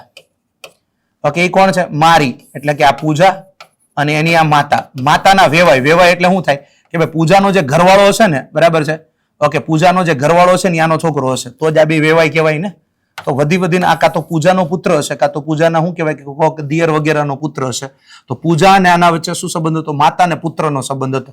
કાકા ભત્રીજી તો પૂજા છે એટલે આવે જ નહીં, જમાઈ સાસુ આવે જ નહીં, પિતા પુત્રી એ પણ નહીં આવે પૂજા છે એટલે ઉપરોક્ત પૈકી એક પણ નહીં, ડી જવાબ આવશે. એ ટાઈપનો સવાલ હતો. હવે શ્રેણીમાં મેં તમને એટલી ટાઈપના સવાલ દાખલા શીખવાડ્યા, 9 ટાઈપના દાખલા મેં તમને શ્રેણીમાં શીખવાડ્યા હતા, 9 ટાઈપના દાખલા. ઓકે, એમાંથી આ દાખલો તફાવત વાળી પેટર્ન થી સોલ્વ થાય. ભાઈ અહીંયા 2 નો તફાવત, અહીંયા 3 નો તફાવત છે, અહીંયા 2 ની 4 નો, અહીંયા 6, અહીંયા 8 નો તફાવત છે. તો 8 ના ભાઈ ડબલ ડબલ ચાલે, 16, 16 ના ડબલ 32, 32 ના ડબલ 64. જોઈ લો એકદમ ચકાચક હતો. 15 ને 16 31 જવાબ આવી જાય. મસ્ત સવાલ હતો ભાઈ, આરામથી સોલ્વ થઈ જાય એ ટાઈપનો સવાલ આપણને અહીંયા પૂછેલો છે. હવે મેં તમને જ્યારે એનાલોજી સમસંબંધ ચેપ્ટર ભણાવ્યું ત્યારે એમાં જીકે વાળા ચેપ્ટર, જીકે વાળી વસ્તુ પણ તમને ભણાવી, નંબર એનાલોજી ભણાવી, આલ્ફાબેટિક એનાલોજી, નંબર આલ્ફા, 4 ટાઈપની એનાલોજી ભણાવી. એમાં આ જે એનાલોજીનો દાખલો છે જીકે ટાઈપનો દાખલો હતો. જેમ કે અહીંયા એક દાખલો હતો આપણા સિલેબસમાં, આપણી પીપીટીમાં, કે લક્ષદ્વીપ ને કાવરતી સાથે, તો અંદમાન અને નિકોબાર ને કોની સાથે સંબંધ છે? ઓકે, તો એ તમને બધાને ખબર હોય, જો પોર્ટ બ્લેર આવે આની અંદર પાટનગર પૂછ્યું છે, કેપિટલ કહેવાય અંગ્રેજીમાં. તો એવી રીતે અહીંયા પેસિફિક મહાસાગર, પોર્ટુગલ ને એટલાન્ટિક મહાસાગર સાથે, તો ચિલી ને પેસિફિક મહાસાગર સાથે. તો આવા જીકે ટાઈપના દાખલા હતા. હવે આ દાખલો જે છે એ આપણા કોન્સ્ટેબલના વિદ્યાર્થી મિત્રો માટે થોડોક નવો છે, પણ નવો નથી અગર તમે કોડિંગ ડીકોડિંગ ધ્યાનથી સમજાવો, બરાબર છે. અને આ ડિટેલ તમને ધ્યાનથી, આ તમને ટાઈમ બગાડવા માટેનો તમને આપેલો છે, બીજું કશું જ એટલે કશું જ નથી. તમને ટાઈમ બગાડવા માટેનો આની અંદર આપેલ છે. અને આની અંદર ગણીને આપ્યો, દાખલા તરીકે એનો સંકેત, બરાબર છે, ઓકે, એનો સંકેત. હવે એનો સંકેત તમને શું કીધો છે? હવે આ એ છે, એ, તો એનો સંકેત તમને શું આપેલો છે કે ભાઈ એનો સંકેત 0 1. એનો સંકેત તમને કેટલો આપેલો છે? એનો સંકેત, બરાબર છે, એનો સંકેત ભાઈ 1 અને 3. આવી રીતે ઇન શોર્ટ આ એ અહીંયા છે, એ અહીંયા છે, એ અહીંયા છે, બરાબર છે. તો ભાઈ એનો સંકેત જો અહીંયા જો આ લાઈનમાં એનો સંકેત 0 1 છે. ઓકે, આ લાઈનમાં એનો સંકેત, બહુ ઈઝી દાખલો હતો ભાઈ, એટલો બધો કઈ અઘરો હતો જ નહીં. અહીંયા ચોખ્ખું લખીને આપ્યું કે એ આ લાઈનમાં છે, એ આ લાઈનમાં છે, એ આ લાઈનમાં છે, એ આ લાઈનમાં, એ આ લાઈનમાં છે. હા, તો એનો સંકેત 0 1, તો અહીંયા 0 ને અહીંયા 1, પતી ગયું. ભાઈ એનો સંકેત 1 અને 3, તો અહીંયા 1 અને અહીંયા 3, પતી ગયું. ભાઈ એનો કોડ પતી ગયું ને.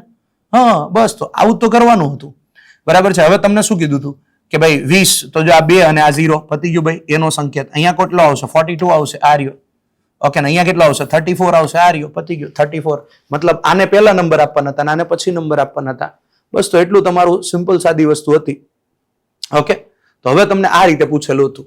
હવે આ દાખલો જે છે એ તમારે બહુ સિમ્પલ રીતે ગણવાનો હતો. હવે તમને આ લાઈનમાં n અહીંયા આપ્યો, n અહીંયા આપ્યો, n અહીંયા આપ્યો, n અહીંયા આપ્યો. હવે n નો કોડ 0 2 પણ થાય. ઓકે, n નો કોડ તમારો 14 પણ થાય. n નો કોડ તમારો, ઓકે, n અહીંયા પણ છે, n નો કોડ તમારો 21 પણ થાય, n નો કોડ 33 પણ થાય, n નો કોડ 40 પણ થાય. ઓકે, તો હવે તમારે નેક્સ્ટ નો કોડ શોધવાનો હતો. ઓકે, તો 0 2 14 21 33. ભાઈ આમાં આપણને 21 દેખાય. ઓકે, 0 2 14 21 33 40 એટલા ગોતવાના હતા, બરાબર છે. 0 2 14 21 33 40. ભાઈ આમાં 21 દેખાય છે. ઓકે, આમાં 14 દેખાય છે, બરાબર છે. આમાં 33 દેખાય, અહીંયા 0 2 દેખાય. આ રીતે 1 by 1 ગોતતું જવાનું હતું ભાઈ. 1 by 1 તમે ગોતતા જાવ એટલે તમને આન્સર મળતો જાય. ઓકે, ચલો બીજું શું હતું ભાઈ? પાછા રિપીટ ન થવા જોઈએ, કારણ કે નેક્સ્ટ શબ્દમાં n રિપીટ નથી થતો. તો 0 2 14 21 33 40 આવું તમને છે. તો આમાં 21 હતો, 14 હતો, 33 હતો, 0 2 હતો. ઓકે, આ રીતે. હવે એના પછી ઈ નો કોડ તમારે ગોતવાનો હતો, બરાબર છે. ઈ આમાં નથી આપ્યો, તો ઈ આમાં આપેલો છે. મસ્ત વસ્તુ આમાં આપેલ છે. ઈ આમાં છે, ઈ આમાં છે, ઈ આમાં છે, ઈ આમાં છે, ઈ આમાં છે. અચ્છા, ઈ નો કોડ કેટલો થાય? 56. ઓકે, તો આમાં 56 નથી, આમાં 56 નથી, આમાં 56, આમાં 56 છે. ઓકે, આમાં 56 મળી ગયો આપણને, ઓકે, તો ઈ નો કોડ 56, બીજા કેમ 56 નથી? ચલો, ઈ નો કોડ બીજો કેટલો થાય? 67 67 થાય. 67 આમાં નથી, જોઈ લો. 67 આમાં નથી, 67 આમાંય નથી, 67 આમાં છે એટલે આ હજી ચાલે, બરાબર છે. એના પછી એસ નો કોડ શોધવાનો હતો. તો ઇન શોર્ટ આ દાખલો તમને થોડોક મોટો જે હતો, બહુ ઈઝી દાખલો હતો. બસ આ કોષ્ટક તમને ટાઈમ બગાડવા માટે આપ્યું હતું. એટલે 5 દાખલા તમારા માટે બહુ ઈઝી હતા. હા, થોડો સમય લેવા હતા. આ દાખલો તમારો 5 થી 7 મિનિટ અથવા વધીને 10 મિનિટ સમય લેવો હતો, પણ 5 માર્ક રોકડા હતા. એટલે આ દાખલો થોડોક તમને અલગ. ભાઈ આવા દાખલા ઓલરેડી બેંક SSC ની પરીક્ષામાં પૂછાયેલા છે, બરાબર છે. અત્યાર સુધી આપણી કોન્સ્ટેબલની પરીક્ષામાં કોડિંગ ડિકોડિંગને આપણે બહુ હલકામાં લેતા હતા, પણ હવે તમને ખબર પડે ગયા પેપરમાં કે કોડિંગ ડિકોડિંગ હલકામાં લેવા જેવું નથી. દરેક વેરાયટીના દાખલા ભણવા જરૂરી છે. ચલો આગળ વધીશું. નેક્સ્ટ, નીચેની શ્રેણીમાં આગામી પદ કયું હશે? ભાઈ આ સંખ્યા શ્રેણી, આ વર્ગઘન વાળો કોન્સેપ્ટ. તો મિત્રો સંખ્યા શ્રેણીની અંદર મેં જો તમને ટાઈપ શીખવાડ્યા, એમાં વર્ગઘન વાળો ટાઈપ શીખવાડ્યો. ઓકે, તો અહીંયા જો આ ઘન વાળો ટાઈપ છે, બેઠો એના જેવો જ છે ભાઈ. ઓકે, 1728 જવાબ આવે. ઓકે, જેવો આ ટાઈપનો દાખલો છે એવા મોટા દાખલા, જે દિશાંતરનો જે દાખલો તમને દેખાય એવા મોટા અને હેવી ઘણા બધા, આ તો મેં એક એક્ઝામ્પલ લીધું છે, આવા ઘણા બધા દાખલા જે છે મિત્રો મેં તમને સોલ્વ કરાવ્યા. અટપટા, બરાબર. એની અંદર તમને એવો ઘણીવાર એવું હોય કે ડિટેલ ઉપર હોય ને ડિસ્ટન્સ નીચે હોય. તો આવા અલગ ટાઈપના દાખલા મેં તમને સોલ્વ કરાવેલા છે. ઓકે, નિયર બાય મેચિંગ જેવો થાય છે દાખલો, તમે જોઈ શકો છો. એ ટાઈપના દાખલા આપણને પૂછાયેલા હતા. હવે ડેટા સફિશિયન્સીની અંદર 3 સવાલ હતા. હવે ડેટા સફિશિયન્સી મેં તમને 2 પાર્ટમાં ભણાવેલું છે સિલેબસમાં. એક પાર્ટ એવો છે કે જેમાં આખું રીઝનિંગનું ડેટા સફિશિયન્સી છે, અને એક પાર્ટ એવો છે કે જેમાં મેથ્સ વાળું ડેટા સફિશિયન્સી છે. બંને મેં તમને અલગ, જે લોકોએ 2 લેક્ચર વ્યવસ્થિત જોયા છે એને ક્યારેય વાંધો નહીં. આમાં જો એમને કેટલા બાળકો છે એવું રીતે આમાં પૂછ્યું ડી ને કેટલા પુત્રો છે. ઓકે, તો નિયર બાય સેમ ટાઈપનો દાખલો, બરાબર છે. ચલો હવે આ રેશિયો ટાઈપનો દાખલો છે. હવે આપણને આમાં જોઈએ કે ભાઈ રેશિયો ટાઈપનો દાખલો, તો રેશિયો વાળા દાખલા આપણે ઓલરેડી આપેલા જ છે. ઓકે, આમાં રેશિયો વાળા દાખલા કાઢી નાખ્યા. તો રેશિયો વાળા દાખલા પણ આપણે શું કહેવાય કે મેં તમને જે આપ્યા હતા એ ટાઈપના રેશિયો વાળા દાખલા આની અંદર હતા ભાઈ. ઓકે, ચલો, તો રેશિયો વાળા દાખલા પણ આની અંદર મિત્રો તમને જોવા મળે છે. હવે આજે તમને ડીઆઈ જે છે એ ડીઆઈ તમને કેશલેટ્સ જેને તમે કહી શકો, યાની કે રો ડેટા આપેલો છે, એવો જ સેમ જેવો અહીંયા બજેટ વાળો ડેટા છે, આ જ બજેટ વાળો દાખલો. હવે આ દાખલો છે ને અગાઉ જીપીએસસી ની પરીક્ષામાં પૂછાયેલો દાખલો છે. કોઈ જીપીએસસી ની ક્લાસ 3 ની પરીક્ષા જેમ કે લાઈક ડીવાયએસઓ, એસટીઆઈ યા જીપીએસસી ક્લાસ 1 2 એમાંથી પૂછાયેલો જ દાખલો હતો. મેં તમને આરામથી આ દાખલો ભણાવેલો, અને આની અંદર તો આપણે જે દાખલો ભણાવવામાં ડિટેલ એક્સ્ટ્રા હતી, આમાં ડિટેલમાં કઈ કરવાનું જ નહોતું, બેઠું જ હતું. ઓકે, 3 કરોડ ઉપર બધી ગણતરી કરવાની હતી, તો આરામથી દાખલો થઈ જાય એવો દાખલો હતો મિત્રો. આ સરસ મજાનો પઝલ.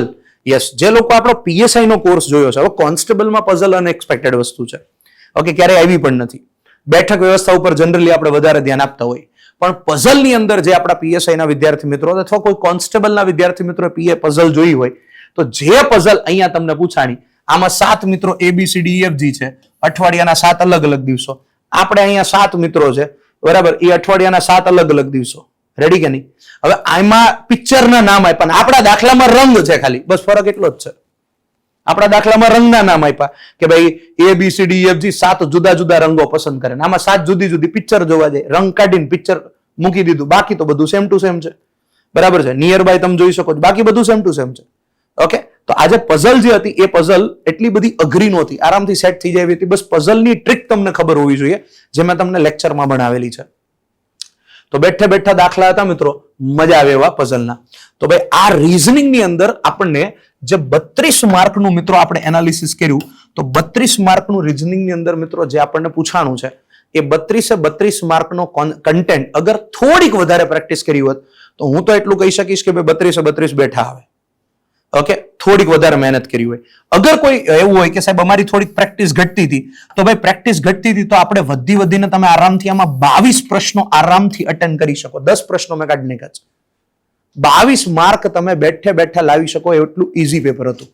ઓકે, અને બધો જ સિલેબસ જે પ્રમાણે આપણે સિલેબસ ભણાવ્યો છે, જે પ્રમાણે આપણે ભણાવીએ છીએ એ જ ટાઈપના સિલેબસમાંથી મિત્રો પરીક્ષાની અંદર પ્રશ્નો ઓકે તમને પૂછાય છે. તો આ વસ્તુ એટલા માટે તમને ખ્યાલ હશે કે પ્રથમ વખત હું તમને આ બધી વસ્તુ દેખાડવા માટે આવ્યો છું, બરાબર છે. અગાઉ તમને ખ્યાલ હશે કે ક્યારે આવી રીતે એનાલિસિસ ની અંદર તમે મને નહીં જોયો, પણ પ્રથમ વખત હું આવ્યો છું તો તમે સમજી શકો છો કે ભાઈ આની અંદર કંઈક આપણે જે બેકગ્રાઉન્ડમાં જે મહેનત કરી છે, ફેકલ્ટી, આપણી સ્ટાફ, ટાઈપિંગ ટીમ, આ તે કન્ટેન્ટ પીપીટી ટીમ, આ બધા જ લોકોએ જે મહેનત કરી છે એ જ મહેનત તમારા માટે જે મહેનત કરી છે એવી જ મહેનત તમે જો અગર વ્યવસ્થિત રીતે કરી હોત, બરાબર છે, તો તમને સરસ મજાનું આઉટપુટ આની અંદર મળી શકતું હોત. ઓકે, તો હું દરેક વિદ્યાર્થી મિત્રોને કહીશ અને લાસ્ટમાં જતા જતા મિત્રો મારા શબ્દોને વિરામ આપતા પહેલા એક દરેક વસ્તુ કહીશ કે જે જંગ બરાબર તમે લડી ચૂક્યા છો, હવે એના ઉપરથી શીખો. યા તો બે વસ્તુ થશે, યા તો એ જંગ તમે પાર કરશો, યા તો તમે શીખશો. અગર તમે જંગ પાર કરી લીધી, ઓકે, તો તમારી સફર જે છે, તૈયારીની જે સફર છે એ તમારી પૂરી થાય અને કરિયરની સફર શરૂ થાય. પણ ઘણા વિદ્યાર્થી મિત્રો એવા છે કે જેને એ જંગમાં થોડોક એને ક્યાંક ને ક્યાંક ડાઉટફુલ છે કે કદાચ અમારી હાર થઈ શકે. તો ભાઈ અગર તમને થોડીક શંકા છે, બરાબર છે, થોડાક તમે અસમંજસમાં છો, તમને એમ થયું કે સાહેબ અમે કંઈક ભૂલ કરીને આવ્યા છીએ, તો કંઈક ને કંઈક તમને શીખવા મળ્યું છે. હવે કોન્સ્ટેબલ 2026ના ગણિતના સવાલની વાત કરીએ કે જેમાંથી 28 સવાલ પૂછાણા હતા અને 28 આપણા પ્લાનર કોર્સ કોન્સ્ટેબલનો છે એમાંથી પૂછાયેલા છે. બેઠે બેઠા તો સ્વાભાવિક છે ના આવે, પણ આપણે રકમ મળતી પેટર્ન સેમ એ પ્રકારના છે. હમણાં તમને પ્રૂફ આપું એટલે તમે જોઈ લો, તમને આઈડિયા આવી જાય. આ સવાલ છે કે ભાઈ નળાકારનું ઘનફળ છે, તો અહીંયા આપણે આ નળાકારની ક્ષમતા એટલે ઘનફળ જ કહેવાય, અને એમાં વ્યાસ પૂછ્યો હતો અને આમાં પણ પાયાનો વ્યાસ પૂછ્યો, એટલે એક જ વસ્તુ થઈ. તો આ પહેલો સવાલ. એની પછી આપણને લંબાઈમાં વધારા ઘટાડા આપે. આમાં બંનેમાં આપણને વધારો આપ્યો, 150 120નો ગુણાકાર થાય. અહીંયા આપણને મેં તમને સમજાવ્યું 30%નો ઘટાડો 10% કરવામાં આવે છે. ટૂંકમાં 30%નો ઘટાડો, પહોળાઈમાં 10%નો અહીં કંઈક હશે વધારો કે ઘટાડો કરવામાં આવ્યો હતો. તો ક્ષેત્રફળમાં કેટલો ફરક પડે? તો સેમ પેટર્ન, વધારો હોય તો 150%, ઘટાડો હોય તો 50%, વધારો હોય તો 120 અને ઘટાડો હોય તો 80. આવા દાખલા ઘણા બધા અઢળક કરાવેલા છે. એની પછી વર્તુળનો પરિઘ આપે અને એના ઉપરથી ક્ષેત્રફળ શોધવાનું કહે. તો વર્તુળનો પરિઘ એટલે પરિમિતિ, જે મેં 2πr સમજાવી હતી, અને વર્તુળનું ક્ષેત્રફળ πr². એટલે પરિઘ એટલે પરિમિતિ, આ 2πr થાય. એના બરાબર કેટલા છે? 44 સેમી. હવે પાય એટલે 22/7, 22 ગુણ્યા 2 44/7, તો આ સામે જાય એટલે r મળી ગયો આના ઉપરથી.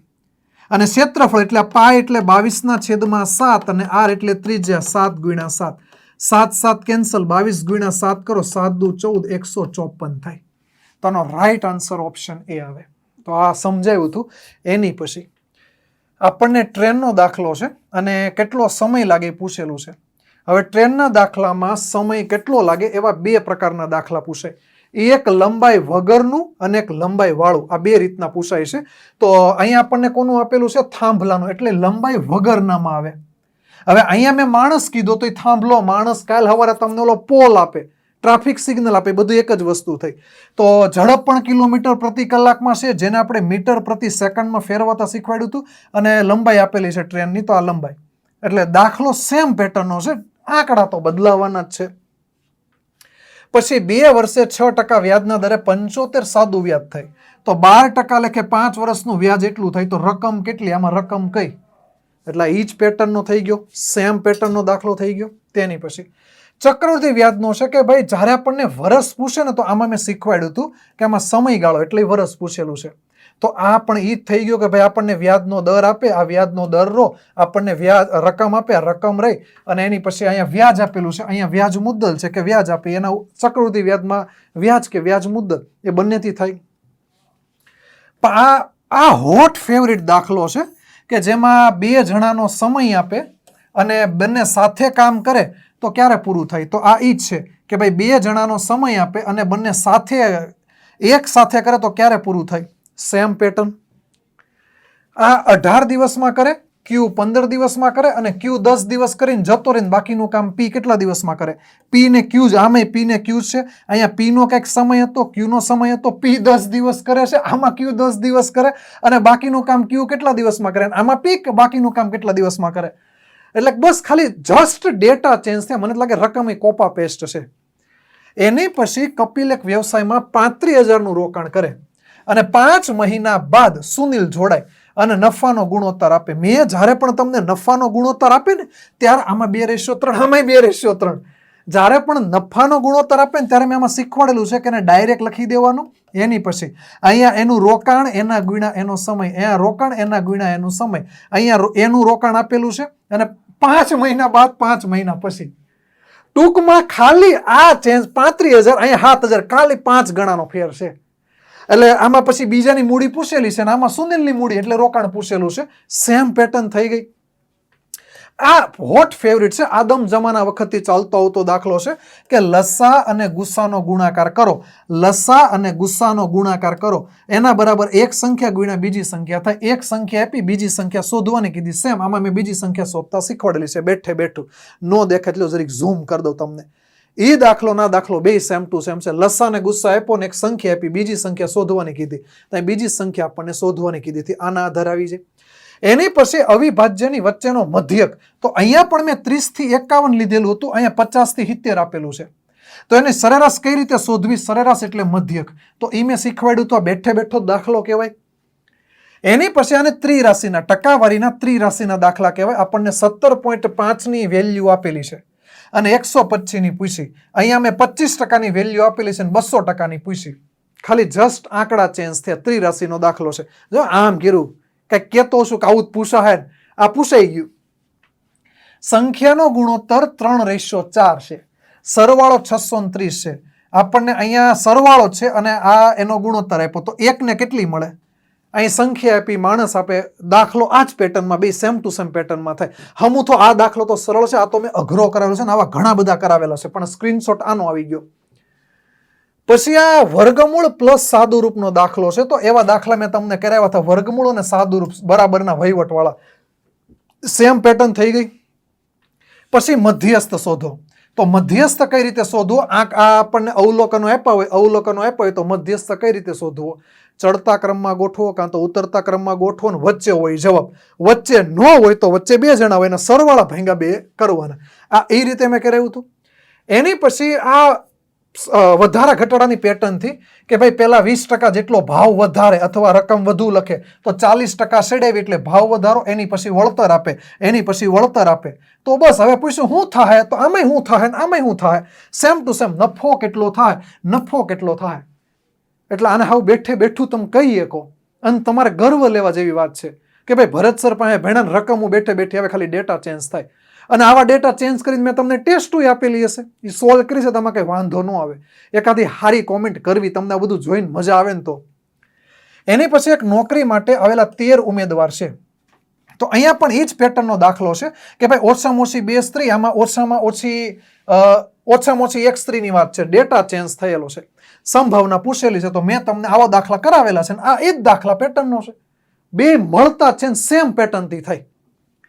પછી બે આ તો બેઠે બેઠો છે કે ભાઈ અંકોનો સરવાળો 8 થાય. અહીંયા અંકોનો સરવાળો 8 થાય. ઈ જ છે કે અંકો 8 થાય. અંકો 8 થાય એટલે તમે બે પાસાનું સરળ અંકો 8 થાય એટલે પાસામાં 8 ન આવે તો 8 કઈ રીતે થાય? સરવાળાથી.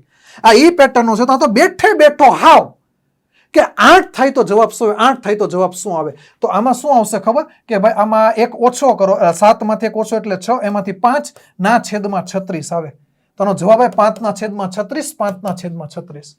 હાવ બેઠે બેઠો. પછી અહીંયા આપણને 3 બાજુ આપે અને લંબઘનનું આપણને કુલ સપાટીનું ક્ષેત્રફળ આપે. લંબઘનની 3 બાજુ છે અને અહીંયા હું આડો આવી ગયો અને એનું કુલ ક્ષેત્રફળ પૂછ્યું. Same pattern. 1 મિનિટ. મને એમ શું 208 નો જવાબ આવે? આનો જવાબ એવો જ છે કે આ જો આ મતલબ દાખલો. પછી આ પૂરક છે. હવે આ દાખલા જે છે એ મેં તમને કરાવેલા છે, પણ આ દાખલામાં શું છે કે ભાઈ અહીંયા ખાલી ને ખાલી મેં તમને ત્રિકોણનું કરાવ્યું હતું. અહીંયા કોનું કરાવ્યું હતું? ત્રિકોણનું. હવે ત્રિકોણનું કરાવ્યું હતું તો અહીંયા આપણને પૂરક કોણ આપ્યું એટલે ત્રિકોણના 180 થાય અને પૂરક કોણના 180 થાય. એટલે આ એ રીતે સોલ્વ થતો હતો. તેની પછી એક ખૂણો છે, મતલબ sin θ ની કિંમત આપેલી છે અને cos θ પૂછ્યું. મેં sin θ ની કિંમત આપેલી છે અને cos θ. આ સેમ પેટર્નનો દાખલો કરાવેલો છે. તેની પછી એક સંખ્યા 1/2 થી વધુ છે અને 3/4 થી ઓછી છે એવી કઈ? તો આ ઈ જ થઈ ગયું. 4/7 અને 5/7 આની વચ્ચેની કઈ? આપણને ઈ જ કીધું ની વચ્ચેની કઈ? તો આ ઈ સેમ પેટર્ન થઈ ગઈ. બે ભાઈની હાલની ઉંમર 1:2 છે. 5 વર્ષ પહેલાનો ગુણોત્તર, એની પછી 5 વર્ષ પછીનો ગુણોત્તર. તો આ ઈ જ પેટર્નમાં મેં કરાવેલું છે. હાલનો ગુણોત્તર આપે, 5 વર્ષ પહેલાનો પછીનો ગુણોત્તર આપે અને 15 વર્ષ પછીનો મેં ગુણોત્તર કરાવેલો છે. આમાં 5 નું કીધું, મેં 15 સુધી લઈ ગયો હતો. કદાચ 20 પૂછે તો શું છે? પેટર્ન તો કઈ બદલાવાની નથી. તેની પછી ત્રિકોણ છે, એમાં 60 ડિગ્રી છે ખૂણાનું માપ બેનું. તો ત્રીજો 60 જ હોય. તો આ મેં બેનું 60 હોય ને તો ત્રીજો 60 જ હોય. સેમ સમજાવેલું છે એટલે ઈ કયો થાય? સમબાજુ થાય. પછી હોડી વાળો છે, એમાં તમને પ્રવાહની દિશા આપે, કાં તો પ્રવાહ કાં તો જે તરવૈયો હોય એની ઝડપ આપે ને વિરુદ્ધની પૂછે. આ ઈ સેમ દાખલો કરાવેલો છે. અને આ તમને મેં કન્સેપ્ટ સમજાવ્યો હોય ને આનો, એટલે તમારે આનો જવાબ આવે જ તે, કારણ કે આમાં એક ઉલટી ઘણી બધી રીતે પૂછી શકે, પણ 9 નો પૂછી શકે. 450 ટૂંકમાં ભાવ ઘટે તો આઈટમ વધે. સેમ દાખલો કરાવ્યો હતો. 450 15 રૂપિયા ઓછા 15 રૂપિયા વળતર, એટલે એનો ઓછા જ કહેવાય. તો 15 દડા વધુ, અહીંયા 5 દડા વધુ, બસ ખાલી એટલો ચેન્જ છે. તો આમાં બીજો જવાબ આવે ને આમાં બીજો જવાબ. હાવ બેઠે બેઠામાં ખાલી 15 હોત તો હમણાં બેઠે બેઠો થઈ જાય. પેટર્ન સેમ જ છે. પછી આ પી ને ક્યુ નો ગુણોત્તર છે, ક્યુ ને આર નો છે, તો પી ક્યુ આર નો પૂછો. આ એ ને બી નો છે, આ બી ને સી નો છે, તો એબીસી નો પૂછો. એની પછી અહીંયા આપણને હવે જો આ લંબાઈ વાળું, આની પેલા લંબાઈ વગરનું હતું, આ લંબાઈ વાળું. આમાં આપણને શું પૂછ્યું કે ભાઈ પુલની લંબાઈ. આમાં મેં તમને બોગદાની લંબાઈ, પુલ, બોગદું, બીજી ટ્રેન, બધા એક જ કહેવાય લંબાઈ વાળા. તો સેમ પેટર્ન થઈ ગઈ. તો એટલા દાખલા હતા 28 દાખલા આપણે ભણાવેલા છે ને એમાંથી પૂછાણા છે. તો તમારા માટે થોડી ગર્વની વાત છે કે તમે વેબ સંકુલ સાથે જોડાયેલા છો. તો વિદ્યાર્થી મિત્રો, તમે આખો લેક્ચર જોઈ લીધો હશે હવે, અને એ લેક્ચર ઉપરથી તમને ખબર પડી હશે કે તમારી મહેનત હતી અને અમારી મહેનત હતી, બંનેની મહેનત ભેગી થઈ એટલે તમને અવશ્ય આની અંદર સફળતાનો એક રસ્તો દેખાણો હશે. તો વિદ્યાર્થી મિત્રો, આ લેક્ચરના અંગે જે કાંઈ તમારા પ્રતિભાવો છે એ જરૂરથી કમેન્ટ બોક્સમાં આપજો. એક બીજી વાત એ કરવાની છે કે વિદ્યાર્થી મિત્રો, ઘણા બધા વિદ્યાર્થી મિત્રોને સારું પેપર ગયું છે, તો એમને એડવાન્સમાં કોંગ્રેચ્યુલેશન ને ઓલ ધ બેસ્ટ. પરંતુ જે વિદ્યાર્થી મિત્રોથી કાંઈ કચાશ રહી ગઈ હતી, થોડી ઘણી ભૂલો થઈ ગઈ હતી, ઘણી બધી મહેનત કરવા છતાં ક્યાંક નાની મોટી એરરથી કદાચ તમે આની અંદર એવું લાગે છે તમને કે મારું પેપર બહુ સારું નથી ગયું, તો વિદ્યાર્થી મિત્રો, હિંમત હારવાની બિલકુલ જરૂરિયાત નથી. તમારી સામે ઘણી બધી ઓપોર્ચ્યુનિટીઝ છે, અનહદ ઓપોર્ચ્યુનિટી છે, જેની અંદર સીસી હોય, જુનિયર ક્લાર્ક હોય, તલાટી, આવી મોટી ભરતીઓ તમારી રાહ જોઈ રહી છે. તો વિદ્યાર્થી મિત્રો, એ બધી બાબતોને ધ્યાનમાં રાખી અને આપણે એક સીસી ઓનલી પ્રિલિમની બેચ પણ લોન્ચ કરી છે. 18 તારીખથી શરૂ થવાની છે, જેનો સમય 3 થી 6 રહેવાનો છે. અને ખાસ આની પ્રાઇસ આપણે 3999 રાખી છે. આની અંદર ઓનલી પ્રિલિમ્સ તમને કવર કરાવવામાં આવશે. સાથે જનરલ ક્લાસ 3ની પણ આપણે એક બેચ લોન્ચ કરી છે, જે તમામ પરીક્ષાઓ માટે તમને કામ આવશે. એની પ્રાઇસ આપણે 5999 રાખી છે. આ બેચ પણ આપણી 18 જૂનથી શરૂ થાય છે. તો જે વિદ્યાર્થી મિત્રો જોડાવા માગે છે, વહેલા તે પહેલાના ધોરણે અમારી સાથે જોડાઈ જાઓ, કેમ કે તમારું ભવિષ્ય નિર્માણ કરવું એ અમારું કર્તવ્ય છે. એટલે અમે હંમેશા આવીને તમને એક સાચો માર્ગ બતાવીએ છીએ, કેમ કે અમે તમારા પથદર્શક તરીકે રહેવા માગીએ છીએ, અમે તમારા ગુરુ, અમે તમારા મેન્ટર તરીકે રહેવા માગીએ છીએ. તો વિદ્યાર્થી મિત્રો, ખાસ આપના પ્રતિભાવો વેબ સંકુલ અંગે આપતા રહેજો. વેબ સંકુલે ફ્રીમાં પણ ઘણું બધું તમારા માટે આજ સુધી કર્યું છે. એ યુટ્યુબ મારફતે હોય, ટેલિગ્રામ મારફતે હોય, કે દરેક જગ્યાએ આપણે તમને ઘણું બધું જ્ઞાન આપ્યું છે. તો એ બદલ વેબ સંકુલ તો તમારા માટે હંમેશા મદદરૂપ થતું આવ્યું છે ને થતું રહેવાનું છે. તો આપના જે કંઈ અમારા પ્રત્યેના પ્રતિભાવો છે, જરૂરથી કમેન્ટમાં જણાવજો. તો બસ વિદ્યાર્થી મિત્રો, રજા લો, મળીશું ફરી પાછા એક લેક્ચરની અંદર. ત્યાં સુધી જોતા રહો વેબ સંકુલ. Thank you so much. જય હિન્દ, જય ભારત.